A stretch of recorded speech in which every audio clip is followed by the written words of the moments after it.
Gladiators. What an impressive show from them. Seoul Dynasty. It feels like they're one step ahead, man. Not wanting to get too aggressive. Shaz is insane, by the way. In case you weren't already aware, the purple one. Toby's waiting in line, by the way, for his chance to show the world what he's made of. That's really impressive stuff from Asher. Asher's just going to roll the heck away. Seoul, blood in the water. They see it, they smell it. Jayhawk just knows what he wants. This is excellent stuff.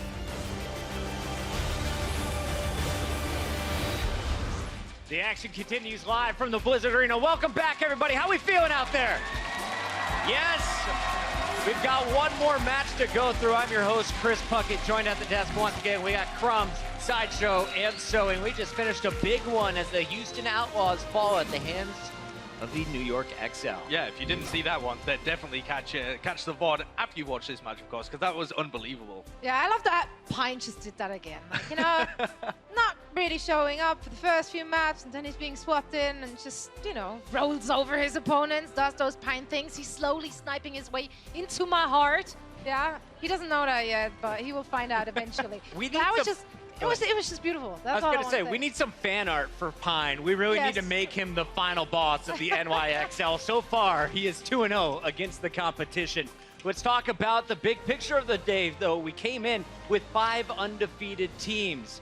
Looking at the schedule, you of course saw that our London Spitfire came in and were the second team to go 2-0, joining the Valiant. Now we have the New York XL right behind them at 2-0 as well, and we'll find out who else is going 2-0 on the day. Our final match of the day, it's Seoul Dynasty going up against the unbeaten Los Angeles Gladiators. Are you guys ready to get that started?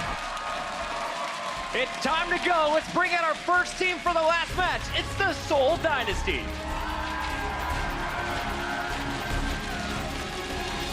Now, Seoul came into the Overwatch League with arguably the toughest opponent of day one. They matched up against the Dallas Fuel in an incredibly close series that finished in a 2-1 favor of Seoul. And this team has their fundamentals down. If you play 6-stack and you want to upgrade your squad, you want to figure out how to play with and against high ground, you're watching the Seoul Dynasty with a microscope. Yeah, and this team actually has an incredibly deep roster. They picked up a lot of players going into the Overwatch League, and I think they're still kind of adapting to that. They've got a couple of players on this starting roster that you wouldn't normally expect to be in the primary Seoul Dynasty roster, but all of them are incredibly talented. 2 new guys to watch out for this time are Wicked and Kuki. Yeah, we saw Kuki already performing really well during the preseason, and he has big shoes to fill. Those are the shoes of Mira. Of course, we also have star players like Ryu Jae-hong, just showing up on those Annas, even though she's not quite in the meta, but he doesn't care, he's just that good. He can use everything, and I love that as soon as they show him on camera, this crowd starts cheering. They know what to expect from one of the greatest, if not the greatest, Overwatch player today. Fleta also in the running so far, really early for the league MVP. Such a dangerous lineup, and this is just a small sample. As you touched on, this roster goes deep. It really does. They have a lot of players to tap into, and gelling them into a coherent system will be a little bit of a challenge. Dallas Fuel are certainly figuring that out, but for Seoul Dynasty, they look to have good fundamentals. On the other side of the stage, they have our purple squad. Give it up for the hometown team. It's the Los Angeles Gladiators.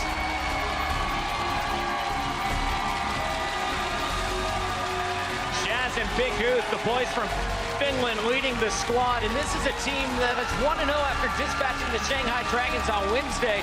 And in the preseason, if you remember back, they have already beaten a full Korean lineup in the London Spitfire. That's true, but it was with this triple DPS strange style that they were running in the preseason. And now that Bishu is back in the lineup, now that he's back to full health, we're expecting slightly more traditional style coming out from them. As traditional as you can expect on Junkertown, perhaps. Well, they don't get quite so traditional because on Numbani and some of their prepared strategies, we saw Shaz on Genji, the support that's typically fragging out on Zen, switched over and was able to come up big.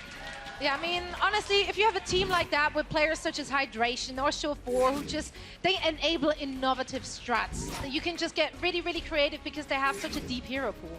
So creative, and I'm glad to see Bishu back at full strength. I think the tanks are going to be the key players to look out for today when keeping your eye on these Gladiators. Seoul is going to be all over them. The tanks have to peel to keep the DPS alive, and one of the star DPS players is Asher. I feel like we don't talk enough about this guy and his Tracer.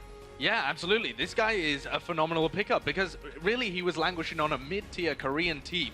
They've picked him up, realized that he had star talent, and is very individual within this team's style. In fact, it's a fairly individual team. They have big pieces all over the place, and they can come out with powerful performances. Seoul Dynasty versus the LA Gladiators. Let's talk about the matchup. Everyone, I think, in this building will agree that Seoul Dynasty are the favorites. After their win over the Dallas Fuel, they showed us just the true potential of this squad. But if the hometown team is going to walk away with a victory, let's discuss the scenarios. So I think it would come down to the LA Gladiators coming up with these innovative strategies that you touched on, Crumbs. They have to bring out some cheese here, I think. Well, the first map is Junkertown, and when they played that, it was with Surefour playing the Bastion, and now they've brought out Asher and Hydration as their DPS for the Junkertown map out of all things. So I'm curious as to what they have cooking for this, because it worked well the first time against a Korean team. Maybe now they're keeping things fresh to make sure that Seoul Dynasty doesn't get a read on them and they can surprise them once more. And honestly, I mean, we're sitting here at the desk, we're looking at the players they're sporting for this very first map, and it still could go any way. We saw Shaz on Genji the other day because, you know, why not? Why doesn't your Sen just flex over to Genji?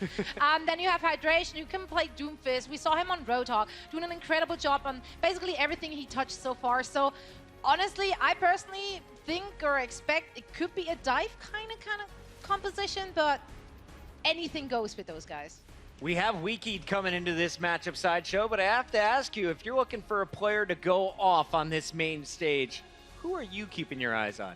For me, it's got to be Fleder, actually. As we're coming into this match, on Junkertown especially, we're expecting him to pick up the Widowmaker. Fleder has had fantastic performances. He has never played in a top-level team like Seoul Dynasty before, and he has already shown us that he is capable of magic when he's got the surrounding structure around him. He is, as you mentioned earlier, Puckett, an early candidate for MVP of Overwatch League Season 1, and he already has 2 or 3 other of those on his team. I love watching Fleta, and I have to ask you, Crumbs, what hero do you want to see him on today? Because he can play them all.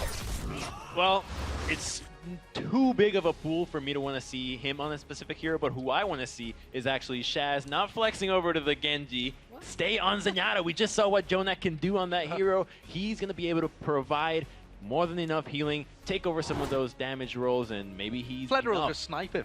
That's all. Or he can snipe him, huh? I was going to say, you're a slow-moving little floater against a very accurate sniper. It's going to be a great match. Real quick, let's go down the line with predictions. Who are you favoring here, Crumbs? Are you going with the hometown squad? No, I have to favor the Seoul Dynasty, but I do think they're going to give them, they're going to...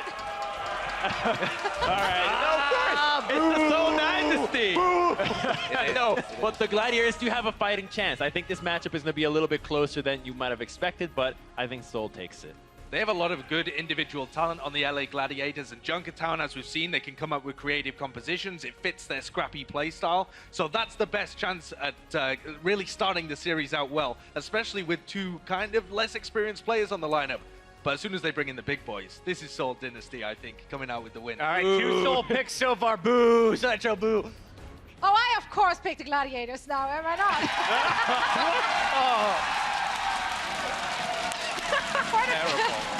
To gain the favor of this beautiful crowd, I will potentially mess up my predictions, but you know, I love you guys, so that's of course what I'm gonna do. I think Gladiators, if they cheese it out and go even on a control map, I think they can upset this. All right, Seoul looking great against Western teams so far. They dispatched the Dallas Fuel. Now we'll see how they handle the LA Gladiators. Let's send it over to our casters. We got Uber and Mr. X for the big one. Don't know what you're doing with that one there, sorry. I think it's pretty clear. No one gets to carve their initials into the ancient oak, oh, not ancient to be honest, of Overwatch esports without getting past the gatekeepers, the grim guardians of many titles in Overwatch history, the Seoul Dynasty, and now a group of brave gladiators have stepped into the ring to make their attempt. I'm looking forward to it, Matt, but again, it does seem stacked against them. Yeah, I think, look, obviously we know how strong Seoul Dynasty is as a roster. We'll kick things off on Junkertown, but the Los Angeles Gladiators have a ton of potential, a ton of talent on this roster. We've seen, you know, they are capable of upsets. I like their match in the preseason against London, but you know, can they pull out a big one here? I think, you know, this is the biggest match that a lot of these guys have been a part of, and I think they really need to own the moment. Something you know, we noticed when they were running some of the footage is the other day against Dallas, we saw Seoul Dynasty roll out a lineup with Miro and Munchkin in on Junkertown. So you kind of, you know, put the tea leaves together here. Maybe they think that Gladiators has actually seen that footage, right? Watched that match. I'm pretty sure And putting the tea leaves together defeats the purpose No, of reading them, by the way. Listen, I'm not a wordsmith like you. I'm just kind of going with the flow. Maybe they watched that match the other day. They were able to kind of gauge what they were running, and then they throw a different lineup, right? You bring Kuki into the mix, you bring Wakid. This is the lineup that we saw them run that double sniper with during the preseason.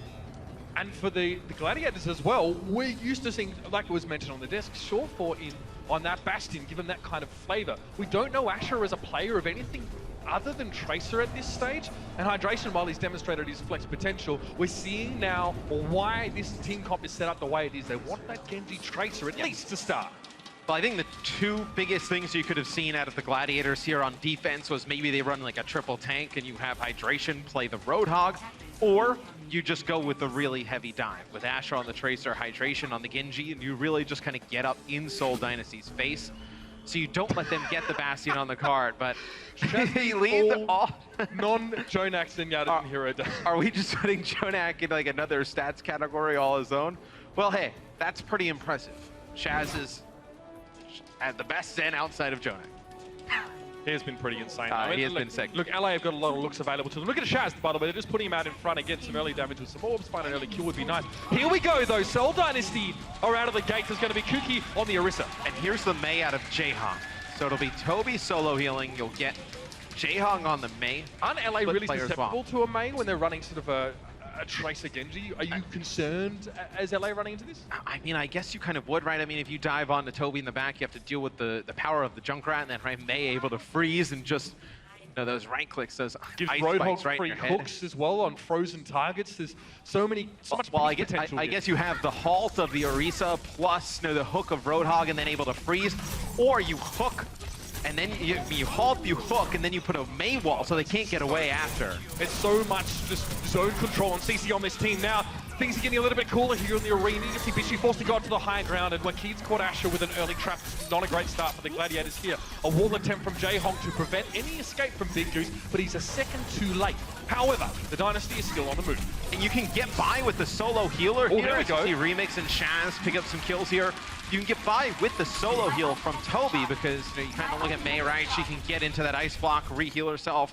There's Zumba on the Roadhog. He can vape, he can get his health back. So you're really only worried about, you know, keeping your Orisa alive, your Junkrat, and then, you know, you can fly out of harm's way to Fleta playing the Widowmaker.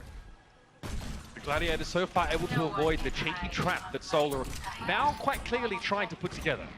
Wakid, again, benefiting from the infra side here, so he knows where the Mercy is, he knows where the positioning is. He's going to get up behind Shaz, that's nasty! Oh, he comes in with a grenade and the mine, should I say, and that will be easily done. No one really expects the Ninja Junkrat until he's right up behind you. And now the Riptide to follow up. Wakid's had an excellent start to the fight. Remix has found Fleta elsewhere, and Hydration's going to send the whole hog back in the direction of Zunba. Will knock him back, but it's only really Remix. He does want to dive into 3. And you can see the wall there prevents Hydration from immediately assisting, and this is nasty. Remix can get frozen up. There's going to be a lot of assistance for Jaehong. His Blizzard also available. Yeah, it's difficult because Remix, he uses the Primal Rage, he gets in there, he still has Asher and Hydration alive, but you have the Roadhog up, you have the Mage, just a lot of targets with no large HP pools, and they're able to self-heal, and Seoul Dynasty advances the payload past the first point. You have the Blizzard here for Jaehong on Mei. I'm interested to see how he decides to use that, maybe a flank. A team fight starts, you get it from behind, I guess you can use it to initiate. Yeah. 4 players can escape this, so it, in theory, is probably something Jaehong just wants to combine or maybe even use for zone control. So Shaz gets picked off by Fleta early, which is, again, not great. However, Big Goose gets the res, but he's forced to use his Valkyrie to do so. Wakid wants to get up close and personal here. The Los Angeles Gladiators are trying to cut space off, but Seoul want them to come to them. More than happy to fight over on the payload. And that's going to be the Transcendence as well. So both support ultimates committed by the Gladiators in this fight, but it's working out. The extra healing is getting him across the line, and they're going to shut the door right in the face of the Tigers. No chance for Seoul to make progress here. Jaehong will switch off of Mei, go over to Zenyatta. Something a little bit more standard now. So you'll get both supports in play here for Seoul Dynasty. And you're going to have Kuki with a supercharger here, and you're still going to play the Orisa Roadhog combination. Remember what I asked for in our first match of the day from the Fusion? I said I don't want to see any respect given. What looks like the Gladiators are taking this idea now and they're being the masters of their own destiny. They want to push forward and hold chokes. The Riptide being drawn out of Wakid now kind of forces the Gladiators back. Hopefully they can get in position, though, to continue to try and choke out the Dynasty. Dragon Blade doesn't quite work out. Wakid greets hydration there with a concussive mine, and he gets very little done with that ultimate. In fact, he's not going to have it even refunded. Toby, the res on towards Wakid. Asher, Pulse Bomb was there, but he was so low on HP, and the Gladiators push forward to fight. It's okay. They will have a chance to come and sort of try and defend before that second checkpoint's reached. Yeah, they'll have another shot at going out here on the defensive end and getting onto the payloads. It's unfortunate, though, you get nothing from that Dragon Blade from Hydration. Bishu uses self-destruct there as well. As soon as Hydration pulled out the blade, he was a little weak. It's hit with a mine from Wakid. See here from Fleta's POV on the Widowmaker. Gladiators can't allow there to be any picks right now. Venomine does get set off, gives Fleta some early warning as Remix was gunning straight for him. Now the Primal Rage is going to be chasing up for Toby. Toby has a Harmony Orb on him and is able to get away just in time. Remix doesn't get anything for the use of that ultimate. At least it's a trade though. Wakid had already fallen in a Hydration, and the rest of the Gladiators were able to pounce upon the remaining tank players from the Seoul Dynasty. It's got to be reses from both sides now. Kuki's back, Jaehong down. Fleta in a position now to get some easy damage, but Big Goose has eluded him so far. The Holt was going to give him an easy target, but he doesn't connect, and Fleta's having some difficulties making the shot. There it is, though. He finds Bishu, looking for Shaz behind the payload, but he's getting pressured now by Asher. Back away with a grappling hook. And perhaps it might have to be another fight. And somehow in there, they're able to take point B. So they're actually going to advance the payload on through. So somewhere in there, the Gladiators must have got off the payload, and Seoul Dynasty able to get that second checkpoint move on through. It's so strange that it happens. I feel like they were so worried about Fleta being unattended up on high. Maybe they didn't know who was going to deal with that. Either way, we're going to move on now because double Transcendence is coming out here. Two eyes of the one storm, and it's in more than just a teacup right now. Hydration falls. Kuki was able to get up on the high ground and find him. Thinking about Remix, but Kuki needs to wait for his jump to head back up there. He'll decide to do that now, though. Self-destruct into close quarters. Kuki knows he can't pick around the corner, but there's extra damage. He can't stop Bishu from resuiting, and with Hydration getting a nice run with the Dragon Blade, it will be a reset. The Gladiators once again stand tall. Get a Transcendence used there for the Gladiators, Valkyrie and Dragon Blade. So three big ultimates there used for the LA Gladiators. Take a look here at his Hydration. He gets rezzed up. Nice deflect there. I know some Junkrat grenades onto Wakid and then just slices on through some of the remaining members of Seoul Dynasty. Seoul Dynasty, they will have their Valkyrie for the next fight and Riptire, so maybe you can open it up. The big kill with the Riptire. No support ultimates here for the Gladiators, whether it's Valkyrie or Transcendence. And there you're going to get Big Goose, so not going to have any res for the rest of this fight, but you see some other kills going in favor of the Gladiators. It's a big pulse round from Asher. He actually connects with Kuki and demechs Zumba. Big Goose goes down early, but still Toby's forced to use his Valkyrie in this fight. So credit to the LA Gladiators for making this far more costly for Seoul than it may otherwise have been. Bishu, quick desuit, quick demolition. And now Fleta's going hunting here. He knows he's confident, he can sit behind Kuki. They're actually playing a McCree Junkrat without like a static tank, so they do need to look after themselves to a degree because Kuki and Zumbra are likely going to be trying to get in the enemy's face. Yeah, Zumba going to go over to Diva now. See from the Gladiators side, you do have Remix with that Primal Rage, can get on the point, stall it out. I think the one who has to make a big play is if Hydration can get this Dragon Blade, really make it worthwhile. You've seen, you know, the last push when he used it, he was able to do some nice things. Not going to have the opportunity here. He's going to get hit with another Junkrat mine from Wakid. Yeah, 180 and straight to the face. Wakid deals with the Genji pretty easily. Hydration's brought back up, and now it's going to be the Riptide with the Transcendence. It's not going to save the Gladiators from the explosive potential. It's both supports down. Jackpot for Wakid. And the Gladiators now might be forced to dig deep into the pockets and find some more of these ultimates. Self-destruct comes in a very awkward position. Doesn't quite find the kill there for Bishu. He probably wanted a bit more help. He's got his suit back at the very least. Look, he's still hunting. Bishu getting desuited. Where's his support? It's still coming in, filtering slowly out from the spawn. Kuki going hunting for the mini Diva, and Bishu's done. And I believe Hydration uses the Dragon Blade, gets countered by Jaehong, who has his Transcendence here. Kuki just moving in towards the spawn. The self-destruct comes out of Zumba here, the Valkyrie from Toby. That is a team kill. It is Seoul Dynasty taking all 3 points here on their offense on Junkertown. They only have 13 seconds left in the time bank, though, so a pretty good hold from the LA Gladiators. And interestingly enough, the LA Gladiators put on holds consecutively throughout the map. It wasn't just maybe one stage that they were really hard to shift on. First was a little bit back and forth. We saw some really good looks from the Gladiators in terms of just springing forth, you know, getting a pick with Shaz, and then someone like Asher's coming forward and managing to make an impact in these fights. we saw so many different tweaks and compositions from Seoul there as well. You can see how prepared this team is to sacrifice, you know, ultimate charge or a sense that they're doing fine in their own role for the betterment of the team. And in the way we say the Los Angeles Gladiators are very hard to game plan against when hydration is in the game, you know, because he can play so many different, you know, off heroes at a high level. It's very difficult, you know, going against all of Seoul Dynasty, right? I mean, Zumba can play all of the off tanks at a high level. You know, Fleta and Wakid can play the snipers like we saw during the preseason. With such a big roster as well. There could be any kind of looks they could throw in there. We've seen Jaehong play 76, you know, Ana, Zenyatta. Widow. He plays so many different heroes. It's nearly impossible to figure out what they're going to run on a given day. And hitherto, Wakid hasn't really been seen much of this week. In fact, I didn't play in the previous match. So now he's back. We did get a good glimpse of him actually in the preseason where he played a bit of Farah. And that was really nice. So again, there's so many options available to this Seoul team, but they definitely like to work around that core, Matt. You know, we really don't see them going without Toby, Jaehong, Zunba, and I'd say even Fleta. Yeah, I would put Fleta in that core 4 right now. On defense for Seoul, looks like you'll be seeing the Mei again from Jaehong. So you can probably use Mei even more effective on defense, right? Splitting players off and they come around the corner. I don't know though, it's so much mobility on the side of the Gladiators, right? Can you just get around the Arisa? Can you get around the Mei and then, you know, make a play for Toby on that Mercy? This is just we'll a big find out. composition to try and get through. We'll know one way or another, Matt. You're dead right. Fleta on that Widowmaker, you can see he's sitting off towards the right side, which is customary. The opening of these maps. Ooh, look at Los Angeles. They really were aware of like an aggressive frontal hold. Now they're going to move to the payload, realizing that Seoul are actually sitting a little bit further back than they otherwise would have anticipated. It also kept them safe from Widowmaker sightlines at that opening push. You know, from where Seoul is playing right now, they're playing around the corner, and the Gladiators have gotten off of the cart right now. They keep putting Shaz on it just to get a touch, and then they're trying to work around this right-hand side. So What are you looking to see? Okay, so Asher actually gets behind enemy lines. They jump Toby up top, so they get the Mercy. That's going to be the solo healer out of the equation. They keep Shaz on the payload, able to land the Discords, be pretty safe once you get the Mercy out. You have to back up if you're Seoul. It's the only healer you got.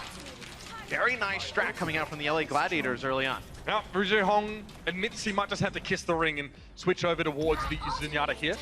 Wakid Tracer.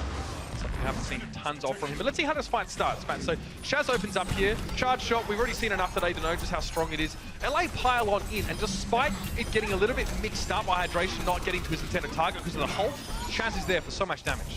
They work around that right side with the speed boost and jump right on top of Toby, and with that speed boost and all the heroes coming down on it, they don't have a chance to react here as Shaz getting closer to Transcendence. It'll be Asher opening up this fight. The kill on to Fleta. Kill still going in favor of the LA Gladiators. This is a tremendous start. You cannot ask for a better start if the LA Gladiators. You take point 1 relatively uncontested. You're going to have both support ults with a Dragon Blade online. And you have to be aware of the opposing team, right? Because you know that Jaehong is switched, you know that Zumba is switched, same with Cookie and Fleta, so you know all of those ults are pretty much reset. I heard the coach giving the Gladiators their warm-up speech earlier on, and I could hear him say, I don't care who their name is. Ignore that, ignore everything, get in their face, and this is our time to really show up. And looks like the Gladiators are really taking this to heart now as well. No respect coming out. That's what I like to see. Pulse bomb there. Oh, it's going to be Jaehong just get a bit of a slap to the back of the head. Actually didn't even want to go for the pulse bomb. Now we're getting somewhere. Gladiators really getting aggressive. Toby forced to double res here. He gets Zunra and Jaehong back, but Fleta's already fallen, and that Valkyrie is not going to amount to very much at all. Yes, players on LA Gladiators are low, but Remix just bounces over the top of Kuki, turns him into a simian pancake, and it is go time. The Gladiators definitely on the run. And you're able to hold on to your Transcendence if you're the Gladiators during that fight. So big win there for the LA Gladiators. Bishu had to use the self-destruct. You had the sound barrier, then hydration with that Dragon Blade to lead the charge, but they're continuing to move the payload here towards that second checkpoint B. We'll see if Seoul decides to come out here and challenge this. They do have a Primal Rage from Kuki to do it. Bishu tries to go for the boot there to prevent Kuki from actually getting to the payload. It doesn't quite work, so there is going to be some stall here. But with Fleta dropping first in this fight, that might be the key to victory. Bishu's more than happy to trade damage with Zumba at close range, and now the Transcendence coming out for Seoul. Seems as if Bishu's going to have to wait and take fire for a little bit, but there's a lot of targets to be firing into, and the Bunny Blaster isn't exactly a mini nuke launcher, but Hydration might have something better. The keen edge of Hydration combined with his blade now, finding 2 quick kills, might even be 1 more. Wakid needs to keep his distance, but it's not enough. A knife into the back, and the Gladiators are continuing to roll forward. 4 minutes, 35 seconds. Very very fast time. So Seoul Dynasty invests the Transcendence there, and they use a Primal Rage. On the other side, the Gladiators end up using their Transcendence that they were holding on to. They had to use their Primal Rage and Dragon Blade there, so pretty good trade if you're Seoul Dynasty here going into the last part of the map. Remix and Bishu just admiring the sights right now, trying to take the high ground. And with Kuki falling so early, that means that Seoul are going to have to take a back seat here, sit in the corner and face the wall. They need their main tank. Oh, Shadow's stuck. There's not much you can do about that. Nicely done, Waki just gives that one a flick right onto the Omnic Monk. So now the LA Gladiators might be on the back foot. They're going to have to chill for a little bit. Flutter comes in with a Dragon Blade, charges down Big Goose here, looking for more, but he seems to have already done the damage he needed to. Now we'll have a reset here for the Gladiators. Now after that Dragon Blade, nothing much they can do on offense. They have to wait. I believe they had a support die at the beginning. Big Goose will switch off of Lucio here, go over to Mercy. So they made this much progress thus far using that speed boost to really get on top of the supports of Seoul Dynasty. You're going to lose that here, but gain the res. I feel like towards this later part of the map, especially without like a Deadeye or something, or a Attack Visor on the other side, or even a Widowmaker to get that Mercy out of the sky, I feel like Valkyrie's even that much more powerful. I agree. It can be very, very hard to catch. He's so fast, and this has been a good start to the fight. Actually, oh no! He recalls 2 seconds prior. He was right in the way of the mech, and of course that's where he wound up. He tried to get away with a quick blink, but you know, you're supposed to blink twice if you're in danger, not just once, and that didn't work out well at all. But here's the res. Kuki and Remix are back in the fight. Bishu's looking for Flutter now. Reflect a heck of a lot of that damage, but Hydration elsewhere's found Jaehong. There could be more to come. I believe a Pulse Bomb was dropped and it found Big Goose. Okay, you're going to take the heart and soul out of the Gladiators here. They're going to keep pressing forward regardless. They're down to 4 players and trying to make something happen here, but Hydration, his Dragon Blade is just but a mere memory. Yeah, that was a pretty sick self-destruct from Bishu, so he launches it into the sky. Kuki trying to get out of the way. He just stands as Baby Diva in the doorway, blocks him, takes out the enemy Winston. So we'll see now from both. They're still moving, to be fair. That was a pretty even fight, and one fight for Gladiators, they're still able to make progress here. But look at how much they're fighting over this top area. And Fleta is going to get a blade here, and you have no support ults on the other side. Oh, no train. Fleta can get a blade here. Yep, here it comes. This should be a big one. He's able to get right through Shaz. There goes Big Goose. Okay, But 2 for 2. Yeah, you do have some kills coming out of Bishu, though, and you have Asher still alive, so maybe you can keep this going. You have a Primal Rage here. You used it for my remix, so you thought you could have kept that fight going a little bit longer, but doesn't happen. It's tough for the Gladiators. Before the res on Toby, it was a pretty even fight, but the fact that Toby manages to get the resurrect on Fletter without being interrupted, it was a standard resurrect as well. So maybe LA Gladiators lost sight of him, or somehow, you know, Toby cheekily snuck in. Stuff like that doesn't get mentioned enough, but it was huge for Seoul in what was otherwise going to be an even fight to get that Genji back on his feet. The Gladiators should be able to come to this next fight, though, with Transcendence and then Valkyrie. A little bit earlier than Seoul Dynasty. See if they can combo both of these support ults. They catch Wakid out. That's a big kill. See if they can capitalize. They get both DPS. Toby's down, no res. No res. Now you have both support ultimates online, and you have Hydration with the Dragon Blade. Don't need to use anything right now. This next fight, though, the teams are going to come in pretty snap. Zoning self-destruct available for Bishu. In fact, he's going to try and make sure that there's no way Zumba can get back to the fight. He's keeping him out of the picture for the moment. He's still watching him. Look at this. Both Divas going head-to-head. And again, Zumba gets up on the high ground here. I'm really interested in how Bishu sets up this self-destruct, if at all. He's backing away for the rest of his team. His front line's already in, and so is the Mercy. Hydration with the Dragon Blade. Still looking for his first pick of this fight here, hunting them down. It looks like there might be a self-destruct coming in over the top. No! Hydration falls. It might not be over, though. Bishu still has his own self-destruct, and Hydration is given a second lease on life. A stay of execution, but Dynasty might be the ones with their head on the chopping block right now. Fletter doesn't have the healing of the Mercy anymore, but actually fell to Ruji Hong in the back line. It's going to be Kuki returning to the payload. Self-destruct gets Toby. No Mercy available here for Seoul. Pressure continues to build. Remix finds Jaehong now looking to spread out these tanks, get some free alone time on the payload.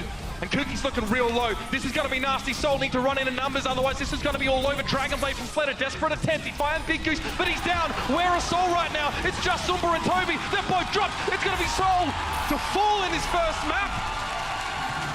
And the Gladiators, a cry of let's go coming out from Hydration. And once again, the first map in so many of these series, it's been Junkertown and it has been struggle time. But of course, it's not over yet. Of course, Seoul with 13 seconds, but they go down in terms of time bank, but it's only slightly at this point. It's a big kill by Shaz on Jaehong at the beginning of that final fight. He was able to take him out at range on the Zenyatta. Then, of course, Toby to use the Valkyrie probably a little bit earlier than they would have wanted. And then they end up using both reses before Fleta falls, and they're not able to res Fleta when he has that Dragon Blade. It's a big offensive push there towards the end from the Gladiators. And if you're Seoul, you don't expect to, be pushed to this point. We saw that Dragon Blade, as you mentioned, from Fleta. It didn't get nearly as much as they were hoping to. Chaotic. A lot of ultimates being drawn out. But as it stands, it's 1 minute in the time bank for Seoul, and it's 1 minute and 6 in the time bank for Los Angeles Gladiators. So it's actually such a small difference that it's insignificant. It's really, yeah, I was going to say it's insignificant amount of time. I mean, 6 seconds can go by real quick. Overwatch is, really can kind of die in like a split second, depending on what the other team's running. Sure. It looks like Seoul Dynasty here will be on offense. 1 minute on the clock. See what they decide to do, whether you go with the Mei again. It looks like they're going to go with something a little bit more standard. They're going to go with Fleta on the Widow. They're going to have Jaehong play the Zen right at the beginning of the game. Yeah, so last time, obviously, Jaehong, I was on defense more than anything, switched to Zen only after getting picked off on the Mei. Now he's going to start off with Zen. So perhaps the Mei pick just not working out for Dynasty. So the Gladiators giving Seoul a decent amount of space here.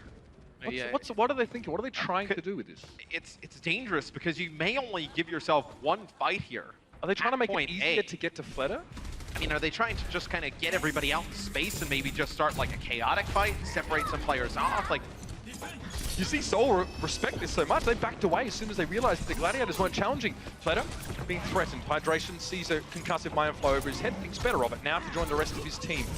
Looking for Toby, he's found him. He doesn't have a Harmony Orb on him, so it's going to make it a little bit harder to pick off. And in the meantime, Bishu getting decent hydration caught out. The bait was set and the trap goes off just as intended. but now if you're the LA Gladiators, if these players fall that are still alive, you see Remix falling here. You still have Big Goose alive. Bishu's going to actually have to back out. You don't really have a great opportunity potentially to make a second push on this point. You do have Asher alive. Bishu still is alive. He backed out. Hydration has just come off spawn. So these players are up top, ready to make a play. They need to get Remix, Big Goose, and Shaz back in the action now. Again, we're going to see that checkpoint come up here. So Seoul chalk it up to 4, but now well and truly in that overtime. Naturally, no opportunity for the Gladiators. I feel like the Gladiators wanted to have one good fight out in the open instead of one good fight in the close quarters and a bad one in the open. But why not just play aggressive at the beginning and get 2 good fights? You would have gotten that fight in the open regardless, as we see Asher Shaz opening up with some kills. This could be it for Seoul's offensive push. You see Kuki up live on the payload Zumba. He's going to vape up. He's going to get a whole hog. We'll see him put it to use. Can he make anything happen with it? Asher darting behind enemy lines. Hydration with a Dragon Blade. That'll be where Seoul Dynasty's push stops. That was exceedingly good, by the way. The fact that Seoul did themselves the double resurrect, there was a Mercy Valkyrie used in that situation, and it meant nothing because the Gladiators poured on the pressure so much. The second and third kills followed the first from the Gladiators so quickly that there was no chance to try and make up for the deficit. They were always going to be at a man advantage in that fight. And I think, obviously, we'll know the results of this map. I would love to just know what the Gladiators are trying to do there on the defensive end. Because if you wanted that fight in the open, you would have had it again if you would have taken it by the first Not bridge. necessarily, no, because if you take the first fight up close in the first choke, you don't get to have a full 6-man fight necessarily in front of the Junkertown gate. Normally you're like 2 or 3-man trying to trickle out. I guess you would have had to play extremely far up. Right. Whereas if you hold the fight until that last choke, as the Gladiators did, you get to set up in that area where the enemy's forced to filter out and split.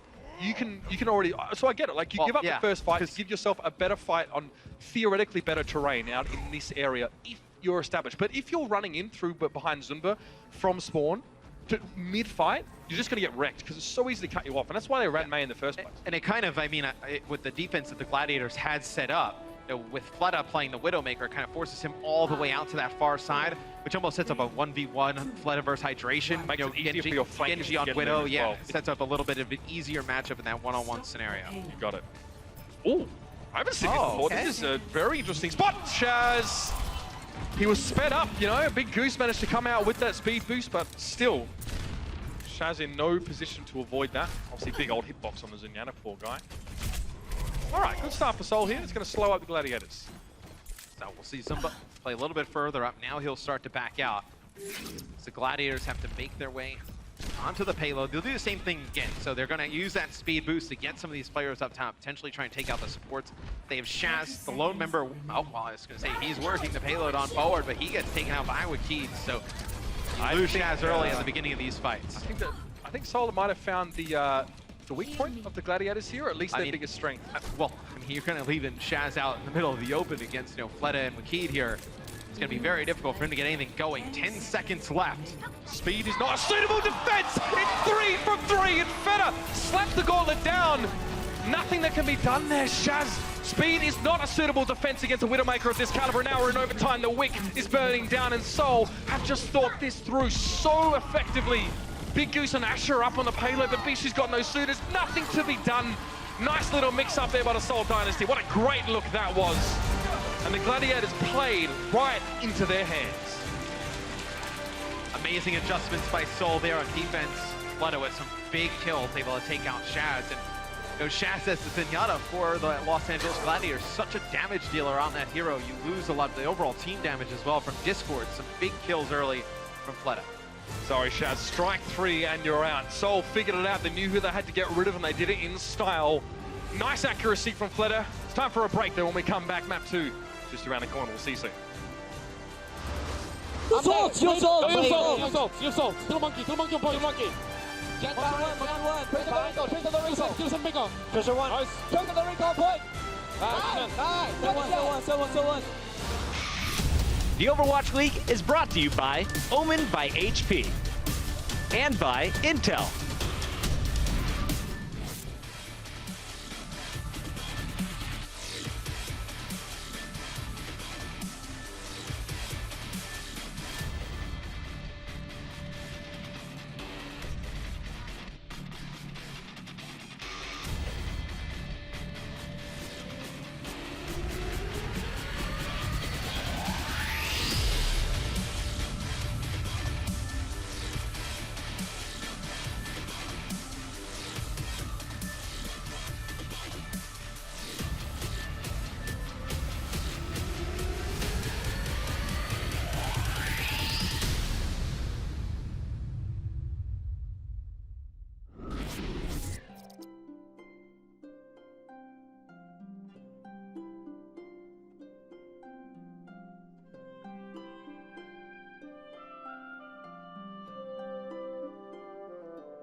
This team, they are looking strong after some retooling here. Put your hands together for our LA squad, the Gladiators to the main stage. Our team goal for this season is just to try and really mesh with each other, realize that we win together, we lose together.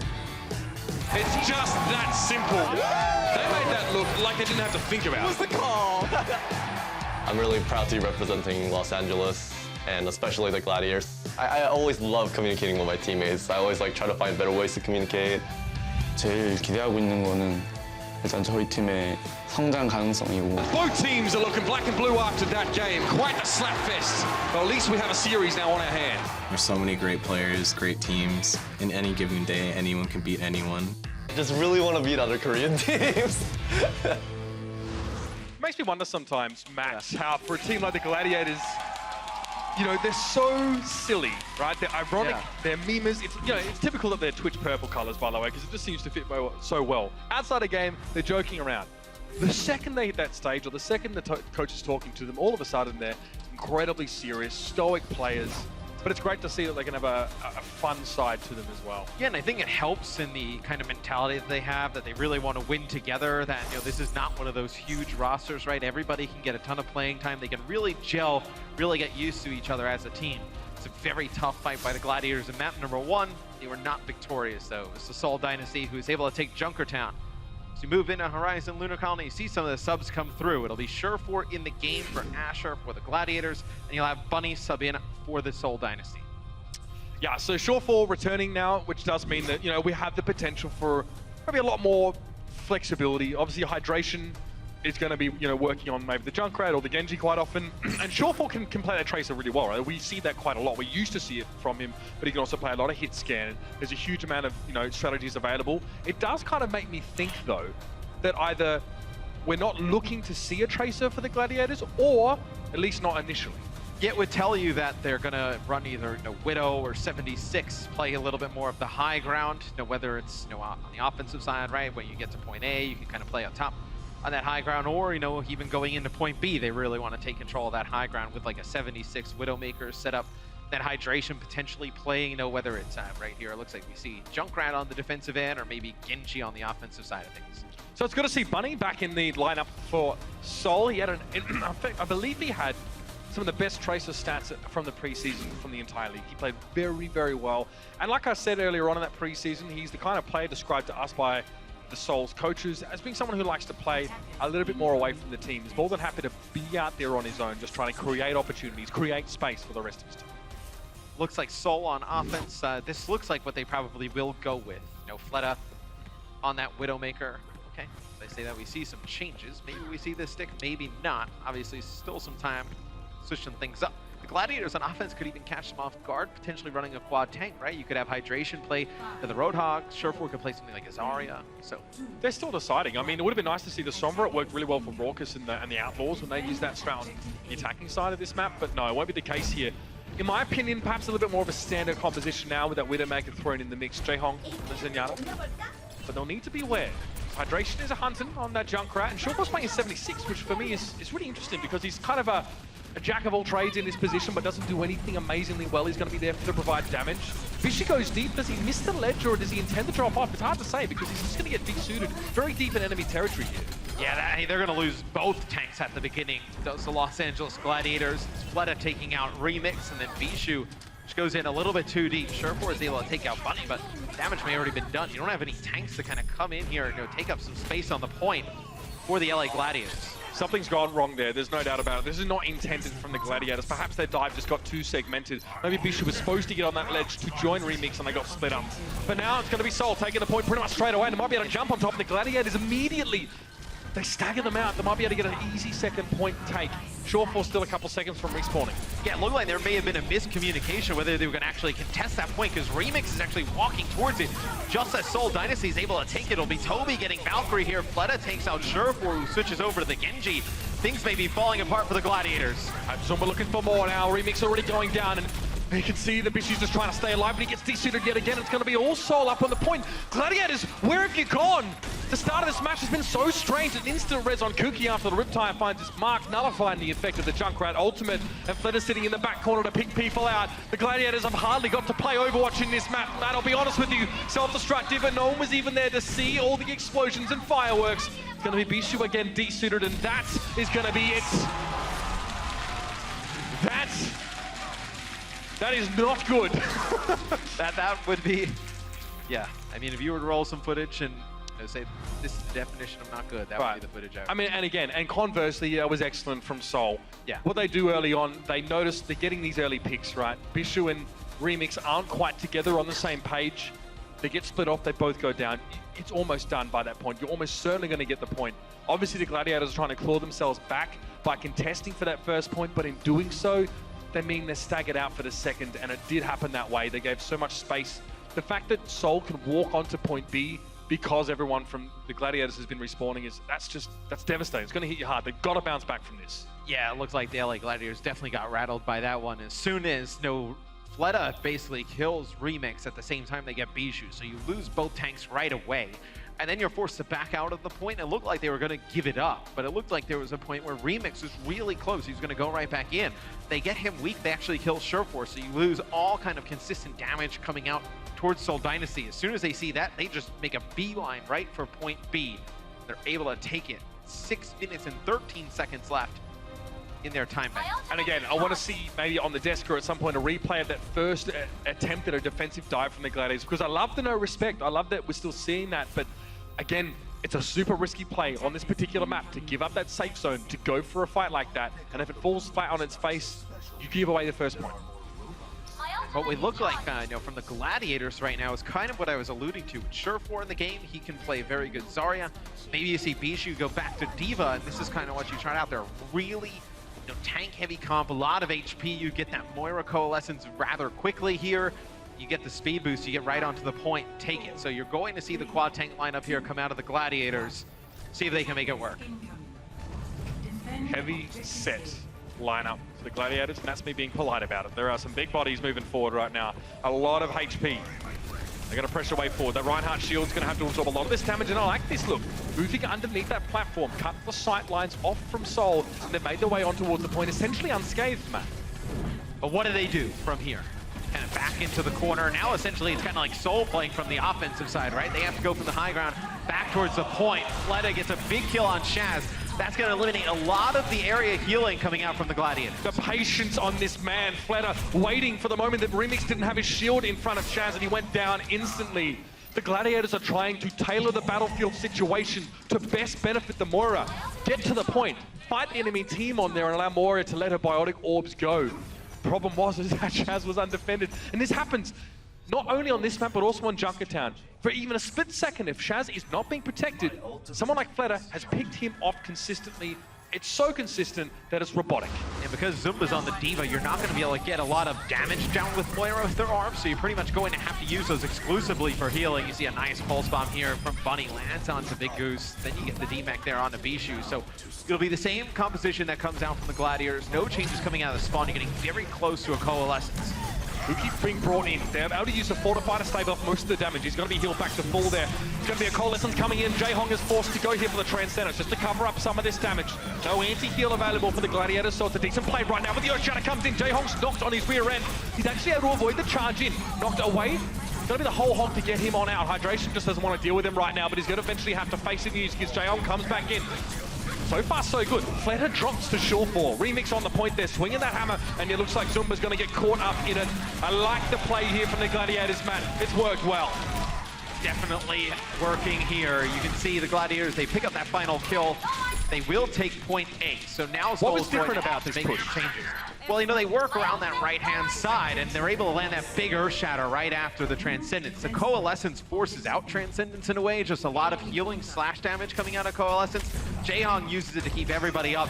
Then actually, because Orissa's barriers are pretty, stable, they're not able to move, kind of like Reinhardt's, they're able to land a big Earthshatter. This is interesting. It was a low ground push for the Gladiators to make their way in. Zumba's getting a little bit low in damage here. Fleta tried to switch over towards this Reaper to deal with all the tanks, goes down Hydration, but is brought back. Now he's back in the fray, getting healing for all the damage he does. The Hellfire shotgun's going one after another.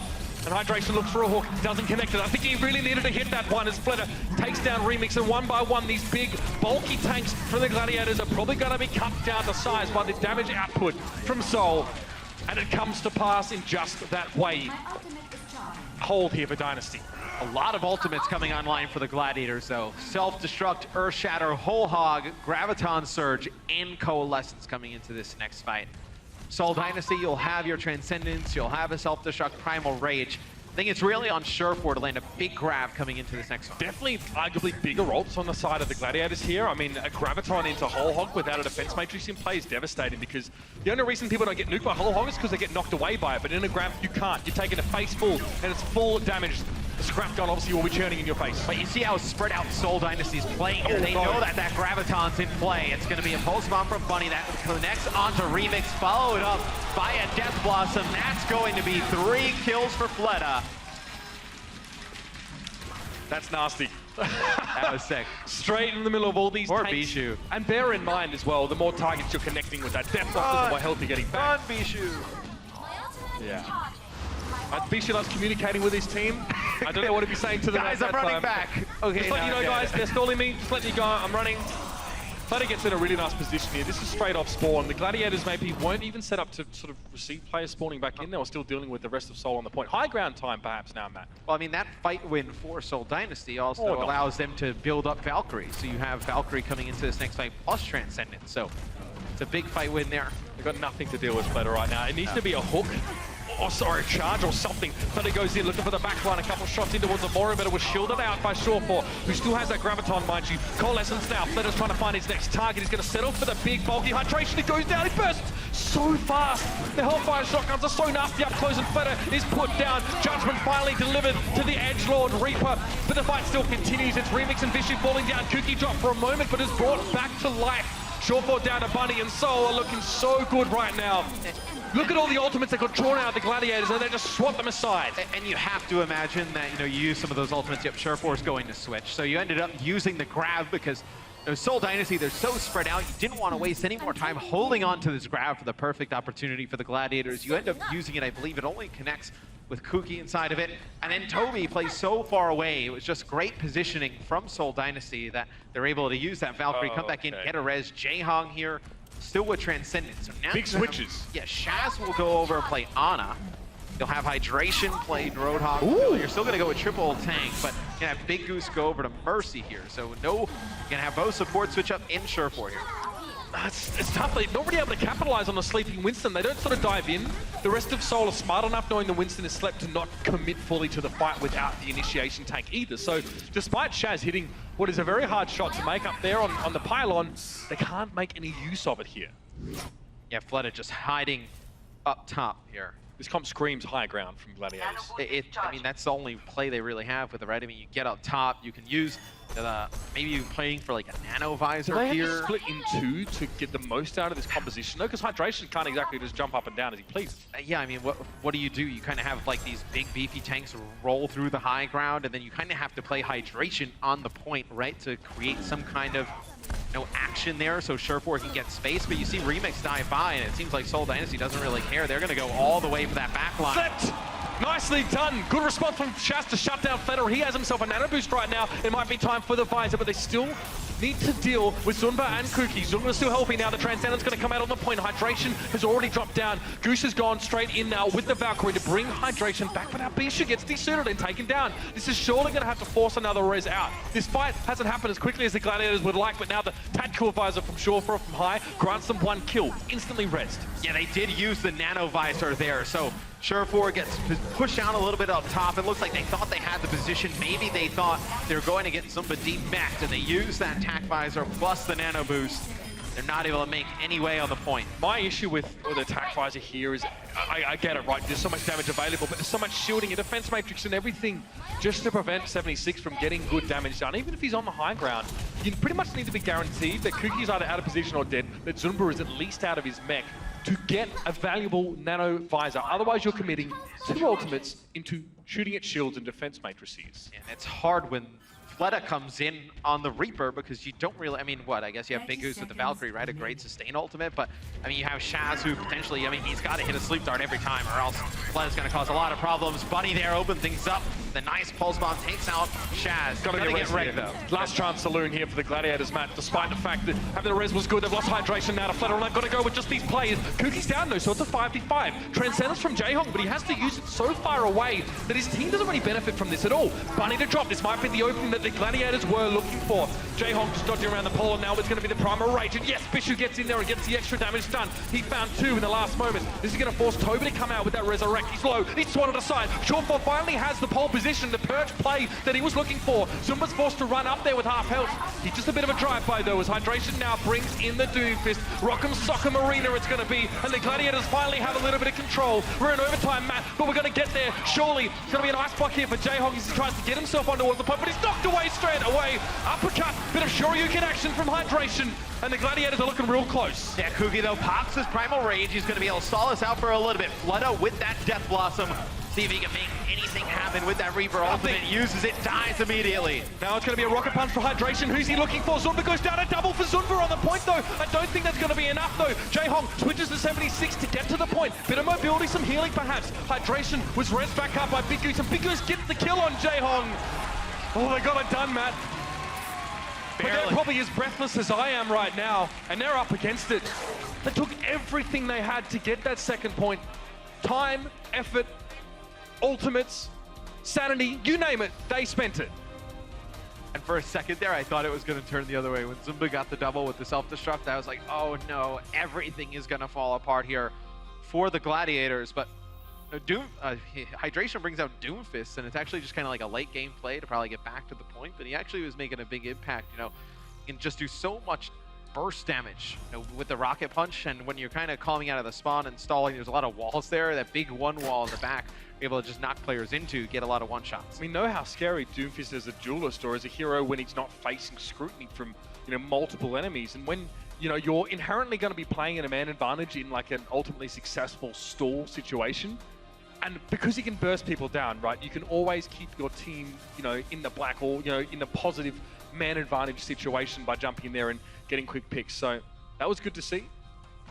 The Gladiators now, this is going to be a gargantuan task ahead of them. They need to hold this first point and give Seoul no more than 1/3 for 6 minutes and 13 seconds. This would be incredible if they're able to do it. Maybe they can take some of those positive vibes, go after their light push there on offense, bring them in here on D, because they're probably going to need it. As you see, they're going to run a different composition here. They'll have Hydration play Genji, Surefour will play the Tracer. You're going to have Fleta play Sombra here, and you're going to have, you know, almost kind of like a triple support in a way. As Sombra, you can kind of play her as a damage dealer, kind of as support. They're going to hack that Mega Health Pack, keep going back towards it, farming it up, get an EMP, use the speed boost, go on through. This is a bit of a shock and awe comp from Seoul. They want to be able to set up a base of operations around that hack health pack and then push very quickly, explode on towards the point and find these early kills now. And the Gladiators, Bishu finds Kuki here. You can see that Bunny and Jaehong are looking for a way in. They're trying to pinch on towards this point. And there's not much the Gladiators can do about it. If they want to play an aggressive defense again, well, we saw how that worked last time. It's risky. You don't have a margin of error right now, Matt, as the Gladiators to go for that cavalier kind of play. Look at this push coming in from the Gladiators. So they know that Jaehong and Bunny are working on that side of the map. Instead of just kind of pushing straight on through that little health pack area, they go all the way around the outside here, going into the anti-gravity in space part of the map. Usually you don't see too much action over here, but why not? Gladiators just wanted some peace and quiet to think for a moment. Okay, he's going to drop onto the point. Will this be the EMP, though? He's probably more looking for Shadow. Oh dear, this could be nasty. Big Goose was so close to the Valkyrie. That's what the Gladiators needed to keep some fuel in the tank. However, Shaz picks off Bunny at range. The EMP, no, Shaz is not long for this world. All of his shield is taken away, and the kills are starting to cascade through. It's like a tiger avalanche, but no, the Gladiators are standing up despite the deluge of damage. Zumba's going to get desuited despite him getting healed. He's knocked out of the suit. Now forced to go it alone with the Bunny Blaster, who just wants to get it over with. He just wants to respawn. And the Gladiators hold, again, these guys, when push comes to shove, they are digging those heals in. The Gladiators will have both of their support ults. They'll have a Dragon Blade self-destruct online. Did use the EMP there for Seoul Dynasty, but you're going to have Coalescence. You're going to get very close to Sound Barrier here, so you'll have two very good sustain ultimates to extend the fight on the point. I think the question is whether we see Fleta make a change off of the Sombra or not. Gladiators extending now as well. This is looking reminiscent of what happened earlier on, but Toby gets picked off this time. So the Gladiators going for a similar brand of aggression, but it's paying off. The execution seems to be there. Self-destruct there. Remix is going to find Bunny. So again, slow going for Seoul Dynasty here. Jae-Hong trying to get a little bit of extra biotic grasp charge, but he's going to be forced back here. Tough to heal through this kind of damage. And yeah, he's down. Hydration fell though. There might be an opening. Well, I think if you're the Los Angeles Gladiators, you know that there's not like a ton of damage on the other side, right? I mean, Tracer really your only true DPS hero. No, Fleta playing the Sombra can do a lot of DPS close range, but you're really using her to hack the health packs, farm EMP. They're taking everybody's abilities offline on the other end, so you can play a little bit more aggressive. I wonder how far we're going to take this shields up motto, the Gladiators. So far they've managed to sort of take all the damage they're receiving and send it back tenfold. Toby gets cut down by Bishop. This dive is looking really good. Desperation perhaps fueling the Gladiators' attempts to try and knock Seoul off their perches and off balance. But Hydration has a Dragon Blade. He wants to wait, should probably wait until his Primal Rage is done before he can try and go for value for it. And now he's going to drop down. Who's he looking for again? Tough to get through the Coalescence. It's very tricky to try and pick Jae-Hong off, who just disappears. 1 second he's there, another he's not. It's going to be Sound Barrier coming in from Seoul, Transcendence from the Los Angeles Gladiators. You're going to get Jae-Hong out of the equation. The self-destruct comes down from Bishu onto the point. And remind you, Seoul only has to get that one golden tick to take this map. As you see the EMP come down, now the kill's starting to go in favor of Seoul Dynasty. Shawfall finds Kuki though. There is still life in these old bones yet, as Reinhardt would have said. Hydration plants his feet. Zunba coming forward, trying to find something. A lot of low health targets. He goes for a self-destruct on the point. He's found Bishu with the Bunny Blaster, if I'm not mistaken, in mid-air, no less. Toby cuts down Hydration though, and the Gladiators, that staunch defense that they put forward, it was stalwart, but ultimately it was insufficient. I tell you what, Seoul Dynasty wins the map. That's a great defense there from the Los Angeles Gladiators. Their defense, when Seoul is on offense first. Let's not really talk about that. It wasn't really there, but the defense in that overtime round was huge. I mean, the clock was at like 6 minutes and 30 seconds. I believe we end the game with about 2 minutes and 15 seconds or so left on the clock. So the LA Gladiators did a very nice job on the defensive end, but still, Seoul Dynasty takes the map. It's frustrating. We saw what they were capable of, but it was a little bit too late. There's still 2 more maps for them to redeem themselves. For Los Angeles' sake, let's hope they can. We'll see you after the halftime break. President. Grupo point. I'm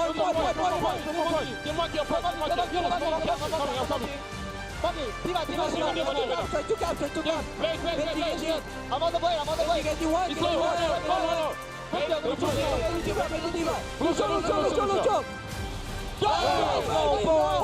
Go! The Overwatch League is brought to you by Intel and Omen by HP.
Well, I wore my best purple shirt today, but it doesn't seem to be bringing the Gladiators any luck. They're currently in the hole 0-2 against the Seoul Dynasty. Welcome back, everybody. It's halftime.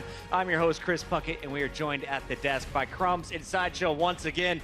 Let's jump into this one with Junkertown because, honestly, this was a relatively close start. It got a lot of the people in this crowd fired up. Are you guys enjoying the game so far? Now, what I love about this Gladiators team is you can tell they've done their homework. Yes, they have a small roster, just 7 players in the active lineup, but they have shown so many different looks, and even when they show you a similar composition, they can adapt their strategies based on the homework. Exactly. Their preparation for Junkertown was superb. They were expecting the Mei out of Ryu Jae-hong, and twice they actually play according to it. They run around the right side of the map to make sure that they're not getting caught off by any walls, giving themselves a better line of sight to jump the defending point. And here's what we're going to see. They actually started from all the way to the right side. They jumped the support right away, and Mei completely nullified. She was not able to do anything this time around, and it's a strategy that we've seen Seoul do before and have great success when the team does not respect it. All right, that was really fast, so I real quickly want you to break it down for us one more time. You know Ryu Jae-hong is going to run a Mei. Where does he set up? How do you avoid him? So typically he's set up in the first house outside of the point, and you avoid it by getting as far away from that house. So they went to the right-hand side of the map. Now, as this game played out, we saw highlights from both squads, and it was really nice to see Weekid in the action. Hydration on that Genji absolutely shut down in that one. A little bit later, he was able to get revenge. And Sideshow, I have to ask about this dive comp we saw from the Gladiators. Were you surprised to see a simplistic dive comp working against a team of the caliber of Seoul Dynasty? Yeah, dive comp is one of the most popular compositions across all maps, but not on Junkertown. And the reason for that is it's so wide with such little cover, particularly on the first point, that Winstons often have a very difficult time actually diving in. We see people running Bastion, if opposing teams are running Diva Roadhog compositions, which we didn't see from Seoul Dynasty.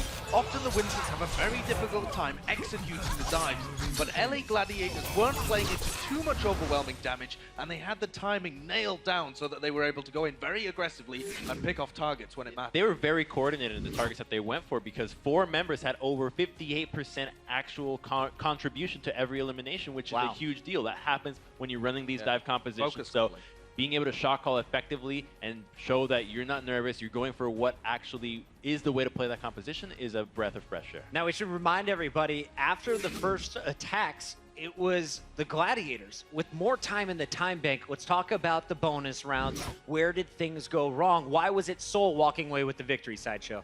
Yeah, well, Seoul had a slightly more aggressive defense, I would say, than LA Gladiators did. LA Gladiators sat back a little bit. They allowed Seoul Dynasty a little bit too much space, perhaps. When you only have 1 minute to work with, and it was 1 minute versus 1 minute 6, so as Matt said, the 6 seconds don't make that much difference. If you allow them space to work with, you're not going to have the same kind of results. All right, we're going to jump ahead to our second map, and this is going to be our Telestration segment brought to you by the great Sideshow. Sideshow, we're looking here at the initial attack, and things kind of go wrong for this Gladiator squad. We've moved on to Horizon, and this looked odd when we took a look at it, and the guys to watch here are the 2 tanks. So here is Remix, and here is Bishu at the back here for the LA Gladiators, and they're going into Seoul Dynasty. And the normal way that people would attack on Horizon Lunar Colony is to come with all of your players around the left-hand side here and leave your Widowmaker, which is Fleda, on the back side where Ryu Jae-hong and Toby are currently sat.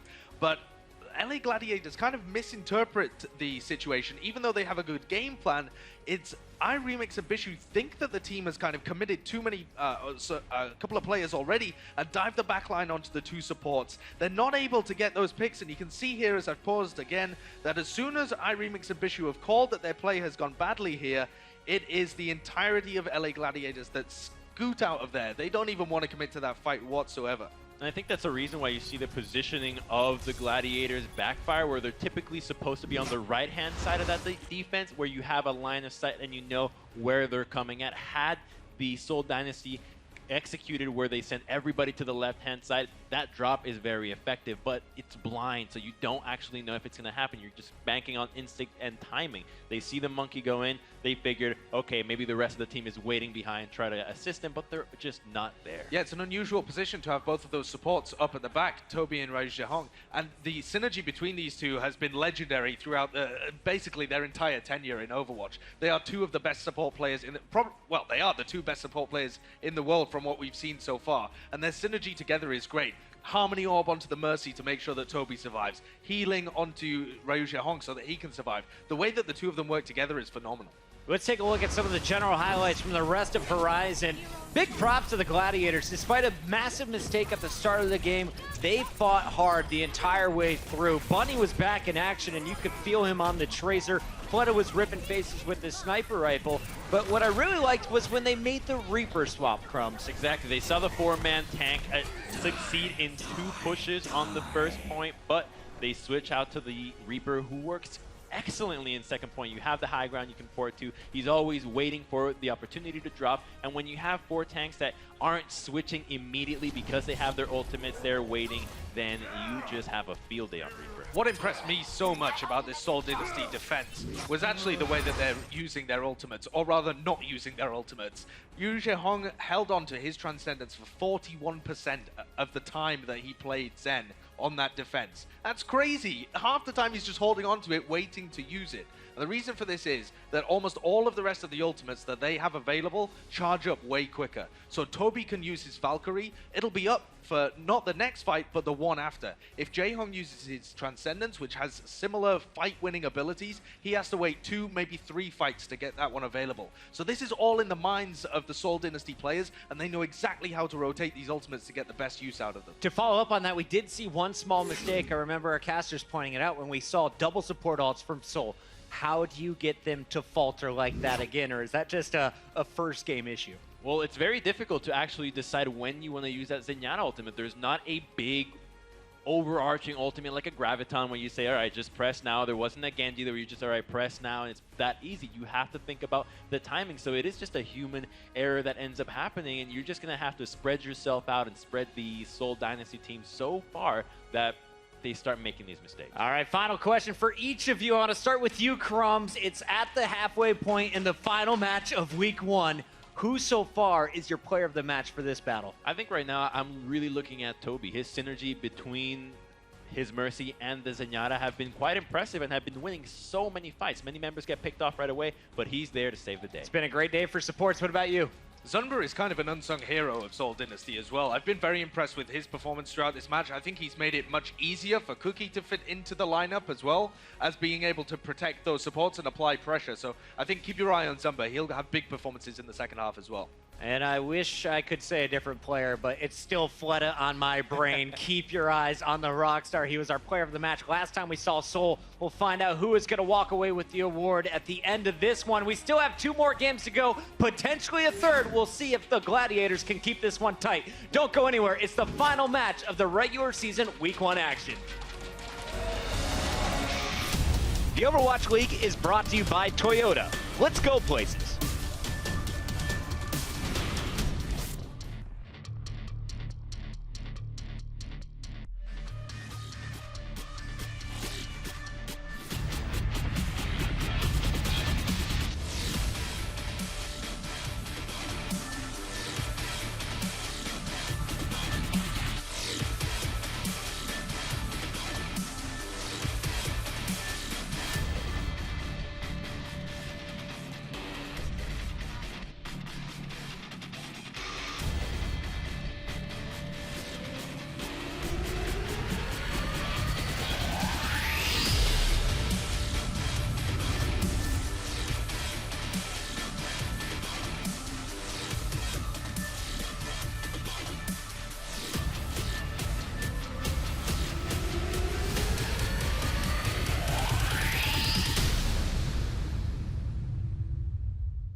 Gotta be a winning fight for the Gladiators. What an impressive show from them. Seoul Dynasty. It feels like they're one step ahead, man. Not falling too aggressive. Shaz is insane, by the way. In case you weren't already aware, the purple one. Toby's waiting in line, by the way, for his chance to show the world what he's made of. That's really impressive stuff from Asher. Asher's just gonna roll the heck away. Soul, blood in the water, they see it, they smell it. Jayhawk just knows what he wants. This is excellent stuff.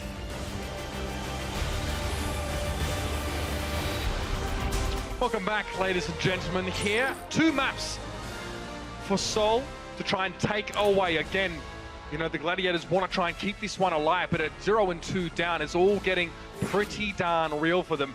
And they're bringing in the big guns back in. Asher returning for hydration. Yeah, you have Asher come in here for control. Primarily will play Tracer for this Los Angeles Gladiators lineup. We can take a look where the series stands. 2 very close maps to kick things off. Both go in favor to Seoul Dynasty. It'll be Ilios coming up next. Junkertown really gave us some impressive highlights, some tense moments. Going to overtime there, that's very, very good. And it's clear to see that quite a few of these Western teams have got a good idea of how they want to play this map. Here's efficiency for you, by the way. It's both solar powered and wind powered. I don't know what they're actually powering because there doesn't seem to be any lights on this map at all. But that's pretty handy. And just taking a look over at my monitor, I can see what the first point is. During the break, we were both saying, like, man, like, the LA Gladiators probably don't want to start this one off on Ruins. It will start things off here on Ruins. So you'll have let's talk about why they want to avoid this like a plague. Fleta on the Widowmaker can just deny them access to the point. I kind of feel like you have no choice, man, but to opt into like playing a Widow against you them. do. You can't just go without it. You do. You have to go Widow on Widow here. So you'll see Sure4 play the Widow for the Los Angeles Gladiators. Very good Widow in his own right. It's just going to be a very difficult matchup. Still going to be a Monka S either way, especially when Sure4 obviously spends much of his time obviously playing a couple of those different picks. He's going to have to go head-to-head. Again, that no respect, though. That's what I'm looking for. That's what we wanted earlier on today, especially in the Widow battle. You've got to believe that you're the better Widow to come out on top. And winning the Widow battle is so important because, like we saw earlier, when you get the advantage in that Widow v Widow battle, the other team doesn't like to just kind of opt out to go on to the point. They have to like just wait a little bit for their own Widow to get back into the mix to put some pressure on the opponent. So it's very important to win that initial battle. Okay, let's get out of the gates here. Map number 3. Seoul blazing a trail thus far. They haven't quite found El Dorado yet. They're well on the way. The black and the gold, of course. Big Goose and Shaz have not had a moment's respite from the scrutiny of Fleta. I mean, we can already think back to Shaz getting just domed time and time again, and now Big Goose looks like he's the object of his attention. Bunny will go in, though. That's not how you want to start the fight if you're the LA Gladiators at all. Bunny gets in, takes one out, and darts out of the way. It's Kugi able to take out Remix there as well. So we haven't seen Fleta pick off Sure4 just yet, but just creates just enough pressure where you do have the ability for Bunny to get into the back line. Clean as a whistle thus far for Seoul. Again, an early pick from a Tracer or a Widow is going to do that for you. It's so funny how Seoul demonstrates these strategies that we talk about, right? But they show us them in the... Forget about it. Just forget about it. Bunny dropping down, hoping to interrupt Big Goose, but of course he's invulnerable through the duration of that period. Once the res comes out, once he's finished champion. And I believe you had Bishu there also with the defense matrix eating up a ton of those bullets as well. So nice play by Bishu. You see Fleta here with the vision. Shaz has to get behind cover. Oh, come on! There's nothing down. I want to get back up again, Fleta. But there's nothing you can even do about it. Oh, please! Enough! That's not allowed! This is completely decimated the Gladiators here. I know I'm yelling, but again, you really cannot fight against this kind of stuff. You're constantly playing at a man advantage. These shots are just unbelievable. Land Widow is just too much. See Transcendence come out from both sides here. And now it'll be the Valkyrie that comes out from Toby, so you'll be able to keep everybody healed, also getting the reses.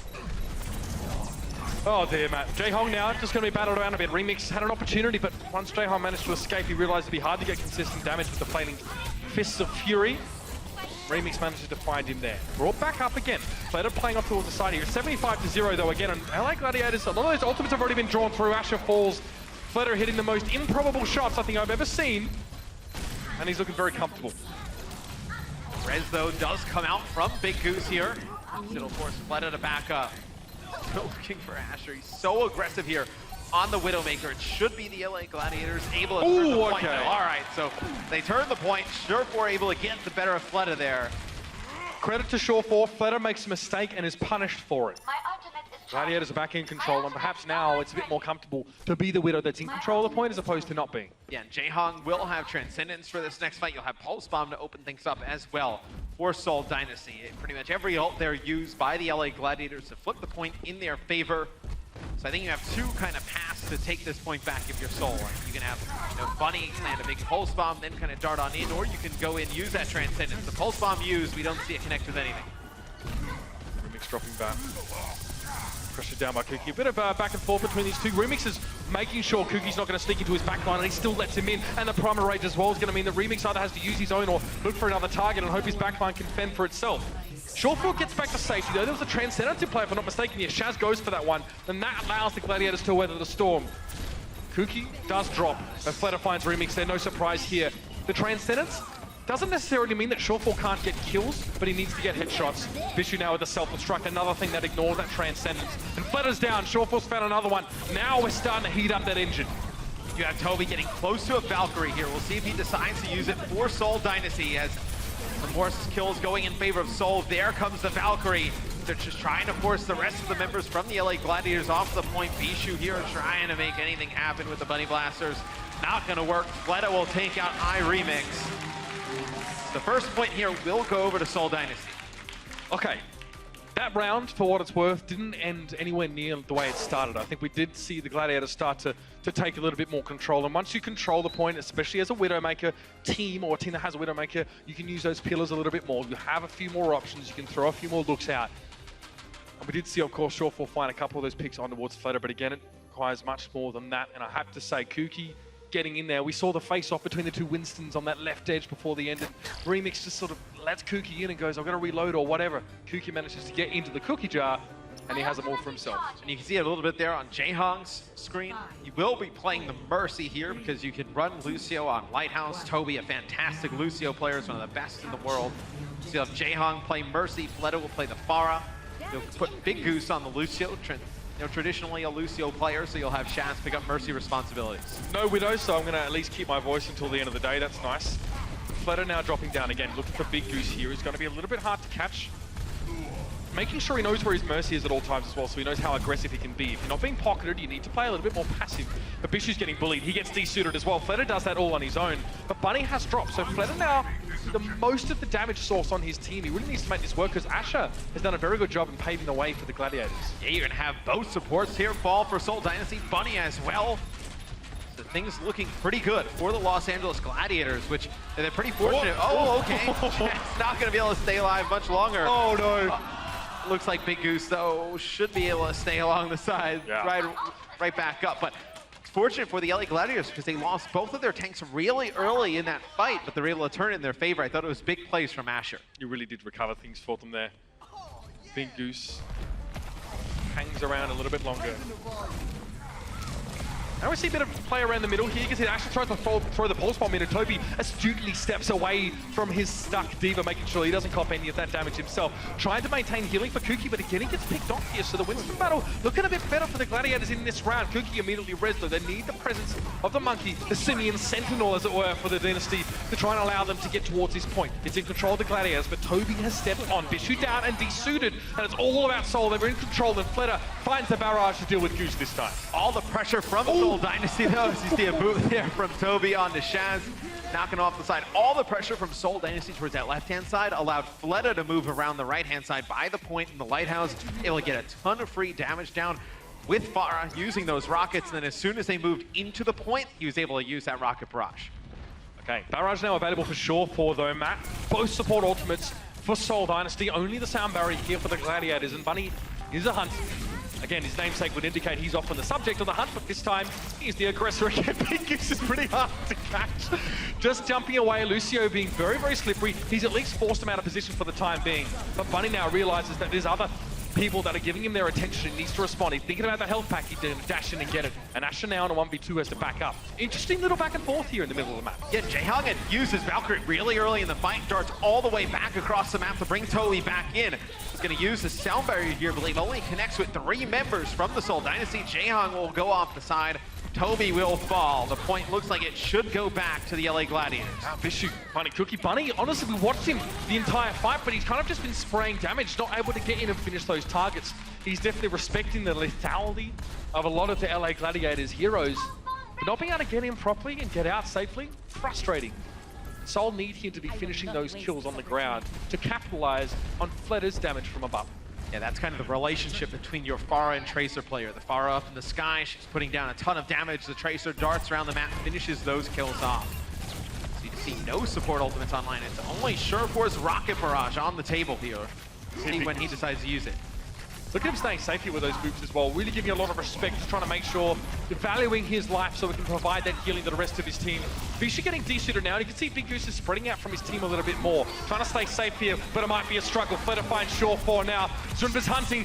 Big Goose here just trying to maintain presence. Gladiators are in control of the point, but oh dear, now he's getting jumped upon. They need to clear him out, and LA's Big Goose is cooked. It's going to be Seoul in control of the point comfortably enough. But Remix, nicely done. Decent finish, but he's going to be beset on all sides. Eventually tranquilized, off to the zoo you go. Seoul in control. That was a pretty sick play by Cookie on the Winston. So you actually saw Big Goose firing up at Fleta in the sky, and he jumps right on top of Big Goose and puts his Winston bubble down so he can't get any damage down onto Fleta as he's using that rocket barrage. This is scary! Oh! First shot was splash damage, Matt, and then the rest. Fleta is frightening with this. Look how he flicks just to correct his aim as well at that last moment. He wants more of Surefour. He's happy that he got resurrected. He wants to go another couple rounds. First rocket connects, and now the sound barrier. Surefour just maybe thinking twice. Self-preservation instincts kicking in here, perhaps. And he hit a shot on the Shaz, but the sound barrier keeps Shaz up a little bit. But he really wants this 1v1 battle with Surefour. You see Cookie just using the primal range, knocking him far away. Oh, connects with one onto Shaz. Jaehong finishes him off using the Valkyrie. Yes. Another direct hit coming out of Fleta onto Surefour. You've got some of the best Overwatch on display right now. There's no doubt about it. Fleta is just coming alive. It's a mercurial performance here from this man, the Swiss Army knife, the jack of all trades. Use whatever analogy you want, but it's simple as that. Seoul, another dominant map taken. And now we get to see the masterclass, the bonus level, man, if you will. And Seoul are demonstrating it in a big way. The Gladiators have the components. I think it's clear to see that. Yes. And we had a great opening from Asher on this particular map. But again, it was inexorable. It's almost like a tidal wave crashing down, and eventually Fleta started to find his flow. And Surefour played a pretty good far on that map, just not good enough. Fleta was just unreal. So to be Seoul Dynasty taking the series, but we'll play one more map to determine who gets that extra map on their standings for the score. We'll be right back with that map right after this commercial break. The Overwatch League is brought to you by Intel and Omen by HP.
Overwatch League represents a different direction than esports have taken in the past.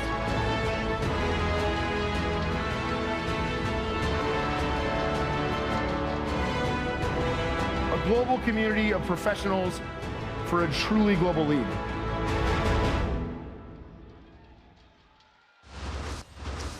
It's not wrong when he talks about a global league, Matt. We've got a huge smattering of players from different regions in this particular match, but it's been three things: brutal, savage, flecked. One of these players, of course, Fleta running unchecked pretty much the entirety of that map. And then we saw some moments, you know, the fact that guys like him get to do what he does and be able to do it so comfortable, it's a problem right now. He needs to be addressed. Hydration to sub in here for Asher. And I thought Hydration has had a very good series on the maps we've seen him so far, as Genji's been very effective, and Wakid comes in for Bunny, so gives him, a lot of options they can run. We've seen Wakid play a lot of different roles for this team. Yeah, exactly. In the preseason, it was like they had 4 Tracer players, and Bunny came in, Munchkin came in, Wakid came in, everyone's just playing Tracer. But Numbani's going to be our final map here again. Now, we've seen, this is what's promising for me, we've seen the Gladiators be able to put together these really nice dives that even Seoul can't deal with. Some have gone wrong, like on Horizon, and ultimately cost them the point and put them behind the 8 ball. But when they work really well. You have an incredibly seasoned and experienced synergistic core, there you go, between Remix and Bishu. These guys know what they're doing, they know how to put a dive together, so that's the promising part, right? That means that they shouldn't really get shut out of this first point. Yeah, I think they do have a very effective dive, and I think you kind of hit the nail on the head there. I mean, you have a great tank line with Bishu and Remix. I think Bishu is one of the better divas that we have. Very talented, always seems to be in the right spot, unless it's Horizon, he's fallen off that ledge. And then you have Shaz and Big Goose, who are 2 extremely talented support players. We see Shaz, whether it's Zenyatta or Ana, really Zenyatta stands out for me, able to pick up kills at range. You can see the potential is there for this Los Angeles Gladiators team, and I think they'll take this series and a lot of the footage from it, correct some of those mistakes, and come back an even stronger squad. And as a player who's only been a support player for about 6 months, Big Goose has obviously made his own impact here. Now he's been put under so much pressure as well. Being Mercy, trying to stay alive, especially by the way on Horizon. Playing Mercy on Horizon second point is like, I don't know, it's like banging your head against the wall and expecting it to tickle. It's very, very difficult, hard to stay safe, but you've kind of got to do it. Yeah. It's just so open. There's so many places you could get shot from. So looks like we'll see, Hydration here on defense will play the Doomfist. So there's a lot of areas on this map where Doomfist can be effective. They try and push underneath on the right-hand side, but they make a health pack. You can get those one-shot rocket punches. They go up top, they're able to do so. The really only point where it's very difficult to contest is where you see Sherfor playing up here on that top high ground. Okay, let's see what he can do. We'll see what he can do about an enemy Pharah, because obviously Fleta's going to be hunting. Hydration will need to get adequate altitude to challenge out of Pharah, if that's the plan. I was wondering if we were going to see Soul run this. So my lord! Soul is going to run triple DPS. They'll have Jaehong play Doomfist. And they'll have Wakid play Genji, and Fleta will play Pharah. So your solo support will be Toby on the Mercy, and then you'll have your tank speed, Winston and D.Va. And you see Jaehong get right to the back. He's able to just disrupt, right? I mean, Doomfist just caused a ton of chaos. Yeah, I mean, enough that he could find Big Goose, and they actually get a tick in a 5v5 because Los Angeles respects Seoul so much, at least at this stage, that without their Mercy, they don't fancy going in, and maybe they're right. They try to do so. Remix falls down. Hydration gets so little done. And Seoul spend 1 life. They throw Jaehong in there, throwing hands, basically. That's all he was doing. Throwing some shades, throwing hands. And the Seoul Dynasty take that first point. What an interesting passage to play. I don't know how Jaehong can play a Doomfist with such a low sensitivity, but I guess that kind of explains it. Okay, so then he went back and switched to Soldier. Now we're going to get to see Jaehong play Lucio. So usually it's Toby that plays Lucio for this lineup. He's already at Valkyrie, so you'll have Jaehong play the Lucio here. Maybe it's only just until you use Valkyrie, then we see a switch, but at least for the time being, Hydration will stay on the Doomfist here. Oh, Sherfor! Off the map there, Fleta able to find him. I believe he just got knocked off the edge. Perhaps the wayward rocket struck him, hard to tell from that angle. But it's traded out. Wakid goes down to Bishu. Rezzed out by Toby here now. That Valkyrie that Toby was holding on to is drawn forth. Now, Fleta, what are you looking for, mate? Back around the side. Oh, okay, I see. Looking for a support. Shaz, watch out from the sky! Cloudy with a chance of throw rockets in your face by the looks of things here. Fleta forced to try and maintain altitude. There were still some threats on the ground. But that's the flanking Pharah strat. See Bishu, he'll get demapped. He'll get finished off here. So Toby uses the Valkyrie. They're able to keep moving the payload closer towards that B checkpoint. They do have a self-destruct here. You did use a rocket barrage. You don't have a lot of ults here if you're Seoul Dynasty, but LA Gladiators got to move fast if they want to get out here and challenge this. You have the Meteor Strike here available for hydration, but it's going to be the self-destruct up in the sky. A few more kills come down. It'll be point B taken here for Seoul Dynasty. What do you think about the 76 here, Matt? Is there really much that Shawfall can do? Because again, he's dealing with a lot of shielding. He's dealing with Ilios who can speed people out of the way. What is it purely to try and deal with this Pharah, or is there something else? I think it is to deal with the Pharah. I mean, you can put consistent damage down on the tanks, right? But I mean, with the Doomfist, who can't really do anything to Pharah, I mean, you have Fleta there falling at the hands of Shaft. It's one way to get rid of Pharah, but you have Hydration playing Doomfist. He can't really do anything against the Pharah. So it's really Hydration's job to kind of deal with the tanks, the front line, and maybe get it play back towards the end of the supports. That was smart by Zumba there. He might have gotten desuited, but I believe he made it very, very hard for Remix to get back to his team. He was trying to, he knew the primal rate Winston was low, so it just gives him a boop, hoping that it was mid-jump. He could have interrupted it. Unfortunately, doesn't quite work out that way. Credit to the Gladiators. They kind of had a feeling that Toby would try and go in and get a resurrection there on Fleta. They used the fact that he was there, they chase him, they find him, and they get themselves at least a chance to take a breath. Now, they'll have Fleta switch over to McCree. So you could see, if Hydration dives in deep, maybe a flashbang, and you're able to take him out. You see the Transcendence being used here by the LA Gladiators, just trying to keep everybody up. They're going to get a few kills for Seoul Dynasty back. Deep Dragon Blade. I know his fingers are rich, and I know he'd love to unsheath it right now, but again, it needs to be in the right context. A lot of behaviors, Matt. It's all about time and place. Well, like this one. There's no Transcendence on the other side. If you're Seoul, you just saw it come out. You know that Valkyrie is in play. Can you back this up with maybe a sound barrier? There you go. Okay, looks like it's going to be the case. Sometimes I just want to see, But Wakeed's going to come forward now as well. Look at Shawfall, the tactical visor. He's got to stay alive. It's forcing the reflect out of Wakeed. And Shawfall gets him clinging onto the last vestiges of his existence. He manages to turn the damage back in the face of his assailant. And Seoul Dynasty, will be getting the heck out of dodge, but Toby won't be so lucky. So they tried to use the sound barrier to engage, with the speed boost plus Dragon Blade there. Didn't work out. I believe you saw Primal Rage also come out from Kuki. Now a lot of ults reset here for Seoul Dynasty. Jaehong switches over to Zenyatta. So you're going to get a Deadeye and you're going to get Valkyrie here.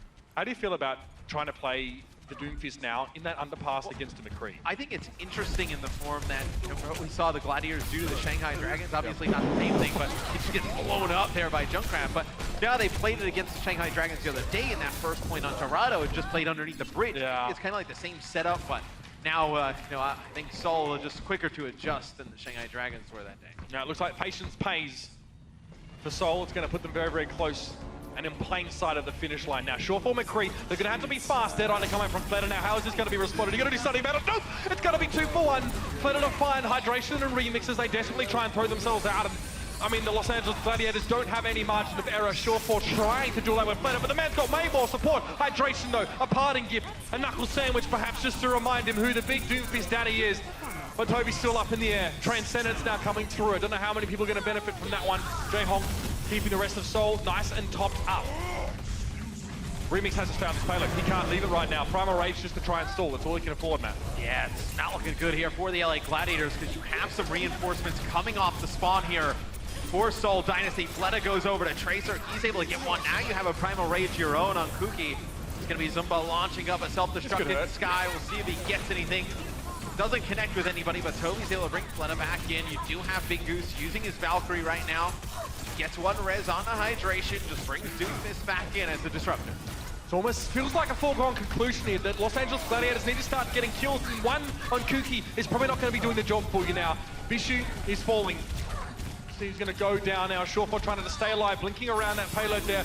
Big Goose, what can you do from there? Not a whole lot. I think, we even saw Toby pop the Valkyrie just for extra damage. And Seoul get across the line. A decent amount of time left.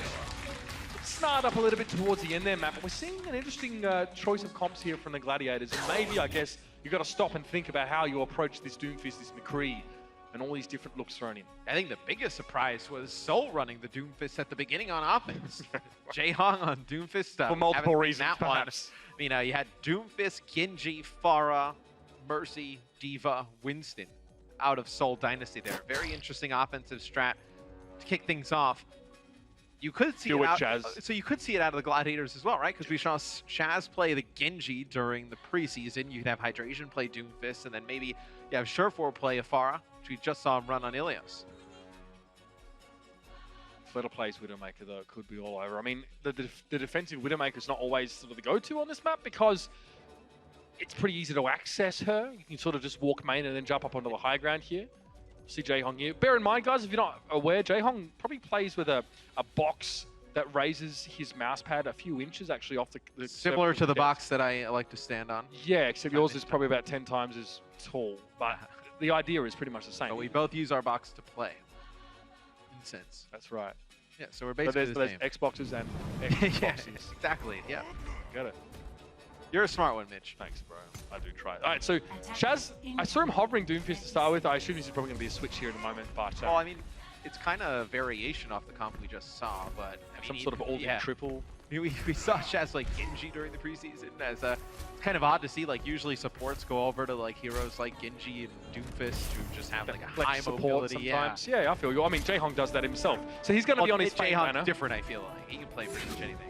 I feel like, you know, we see him play Ana here because the Gladiators come in towards that high ground with a really strong push. You can use that biotic grenade, maybe a sleep. Exactly, and that's one thing that Seoul has done so well here. They follow up Kuki diving, and they just throw a biotic grenade so that it kind of lands at the same time Kuki does, and it's really hard to do anything about that, because although you're not doing a lot of damage overall with the Tesla gun as Winston, the biotic grenade damage, plus the fact you can't heal, plus being landed on, it's a heck of a lot to deal with here. Bishu, a couple shots from Jaehong and he's out.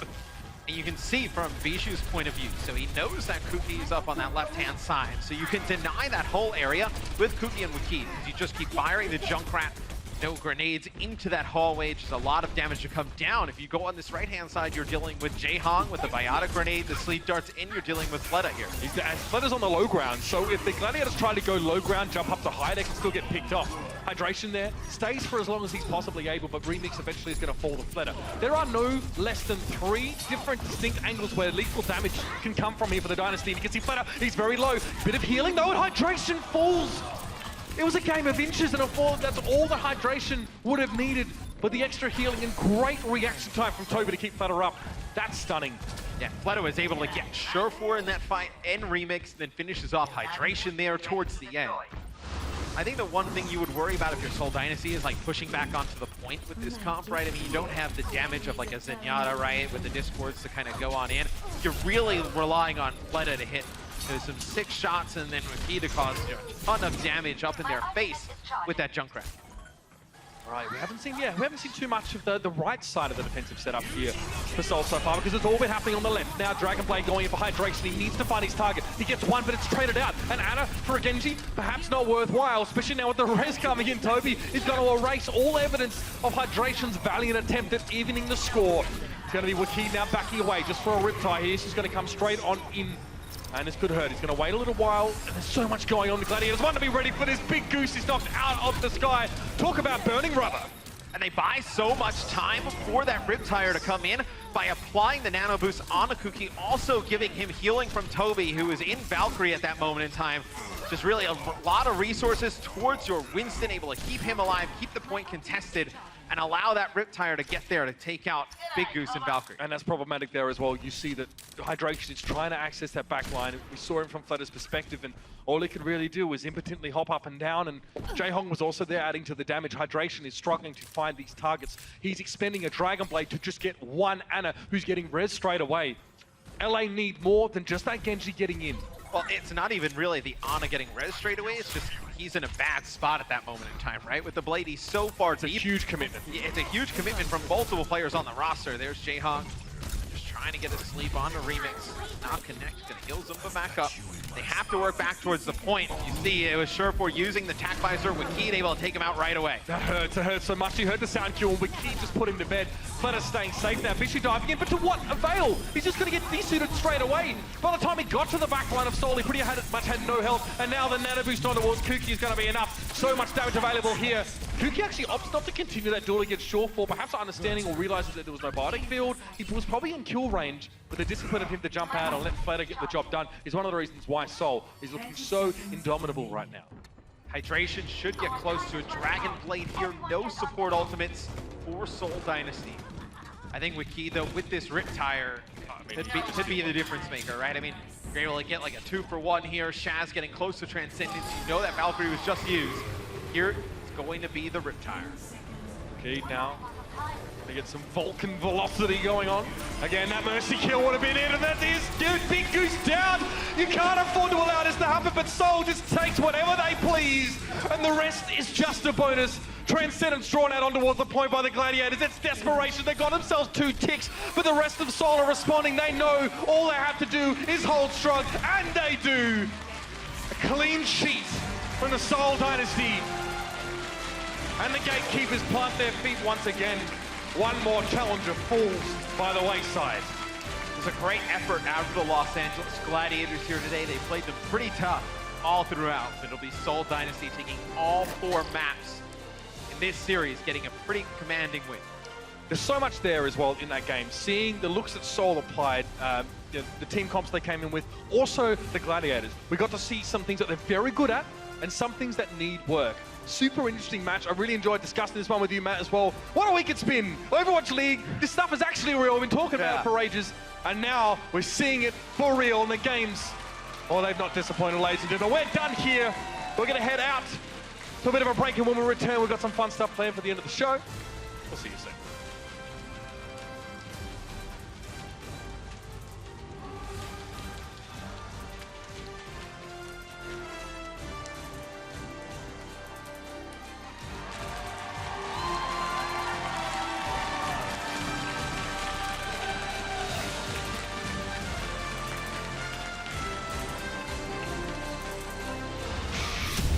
The Overwatch League is brought to you by Intel and Omen by HP.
And we are back to close out week 1 of the Overwatch League. Welcome back, everybody. I'm your host, Chris Puckett, and we, of course, have Crumbs Inside Show one more time as we close out the final match of week 1. It was the Gladiators going up against the Seoul Dynasty. Seoul walks away with the 4-0, but the games were relatively close. Before we get into the details of map 3, let's talk big picture here. What did you see today, Crumbs? Well, we saw a Seoul Dynasty that was as dominating as ever. They actually got better and got even more experimental as the series went on, as we saw Jaehong bust out the Doom Fist, similar to actually Shaz's strategy on Numbani, where he switched over to the Genji. So I think we're starting to see a trend there. What about you? Jaehong also switched over to Lucio and Soldier. And Soldier. Yeah, I love that this team has the ability to play well on a huge amount of different maps because they have such a good core. You know, their foundation is so solid. Those two supports of Jaehong and Toby perform at such a high level. The tanks, when they rotate them in,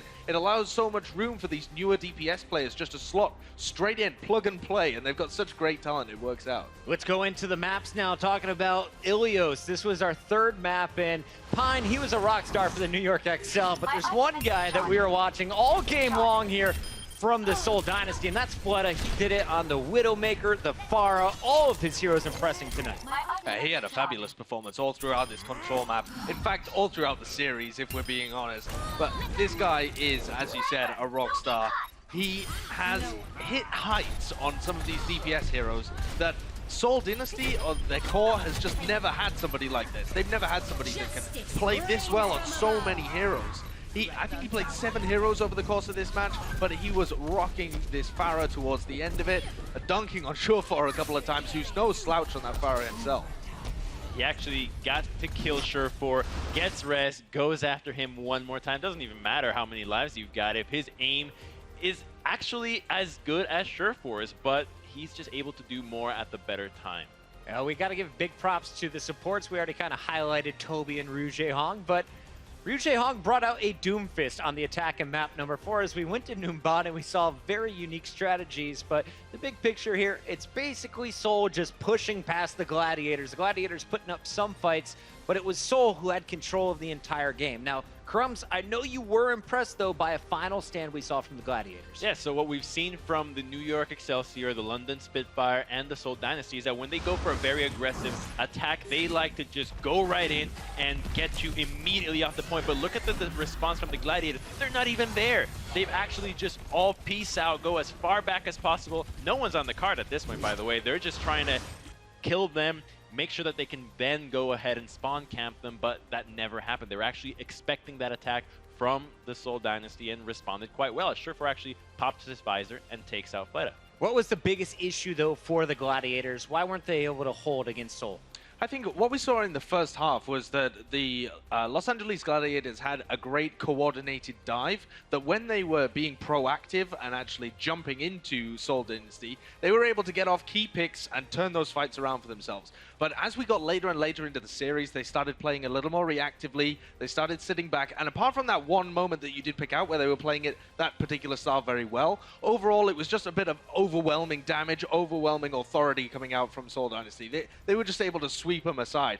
You have to be incredibly coordinated. You have to bait almost perfectly to be able to absorb a dive with as much talent as Seoul has. Now, before we get to the player of the match, I want to give a quick shout out to my runner-up. I was watching the Diva player. As a Diva player myself, I love watching Zumba, and he was going off in the mech, but I was most impressed. We talk about Cool Matt, how quick he gets his mech back. Zumba did this 3 times, where he uses 3 clips or less to get the mech completely back. It was twice that he did it with just 2 clips. That is insane. The positioning, always getting the healing he needs. But this is something that I think other teams need to look forward to in the future. If Zumba is going to be running on that Diva, expect him to get his mech back. Those tanks are not down for long when you're playing against Seoul. What that really showcases is the accuracy out of these players. We don't get to see just how accurate Zumba or Kuki might be just because they're playing heroes that don't really shine. Winston and Diva, you're obviously going to be missing a lot or always 100% hitting. So when they switch off into Mini Diva and they actually are able to snipe out individual heroes, it's really impressive. All right, let's hit it real quick. It is now the official player of the match. This is sponsored by Omen by HP, and it couldn't be anyone else But Fleta, back again, the two-time MVP this week. Yeah, as we were saying, this guy is an early contender for the Overwatch League Season 1 MVP. And he is competing against guys on his own team. People like Ryu Jae-hong, who for basically his entire career has been considered one of the best players in Overwatch, even on that support position. But Fleta, when he's been added to this team, has provided so much more firepower. Every map he's coming up with consistent performances. He plays so many heroes at such a high level. He's a joy to watch. Like you mentioned, 7 heroes played so far. What do you even do against these kind of caliber of players? We actually posed that question before. How do you tackle this? If your DPS are actually outclassed so hard, what is your answer? Yeah, I mean, the answer is to have better coordination, to have the ability to shut down somebody like Fleta, to be able to run a counter composition. But a lot of these teams, they have either a similar level of teamwork or they just have less teamwork and less firepower. It's so difficult to go up against Seoul Dynasty, and that's why they're one of the favorites. Props to Gladiators, you're able to counter the Mei, but no one has found a counter to Fleta so far in the Overwatch League. Let's take a look back at the full day now, as it all started with the London Spitfire on our main stage. And in that matchup, it was the all-Korean lineup taking out the Philadelphia Fusion in a 4-0. A little bit later, once again, all-Korean lineup of the New York Excel going up against the Outlaws. Probably the best match of the day, in my opinion. That was a 3-1 in favor of New York. And Korea, they stayed dominant. A 4-0 over the hometown squad. LA Gladiators had the fan base, but in Seoul with the wins. All 3 of those teams at the top of the leaderboard, joined by our only Western team to sit at 2-0, the LA Valiant. Yeah, absolutely. Look at those teams over there, all at a 2-0 streak. At some point, they're going to have to face each other, and my God, what a clash that's going to be. It's going to be a fantastic show, and we got so many more matches to go. This is just week 1, and real quick, we got to hit you with what's coming up next week. Starting at 4 p.m., you're going to see the San Francisco Shock going up against the Philadelphia Fusion, our orange squads, battling it out. We'll see the Florida Mayhem going up against Seoul Dynasty, and we'll close it out with the Houston Outlaws versus the Shanghai Dragons. What a week it's been. We made history this week, and you guys helped us do it. Big shout out to everyone who came out to the Blizzard Arena today and all week long. I can't wait to do this again starting next week. Once again, the matches kick off at 4 p.m. We'll see you then.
Double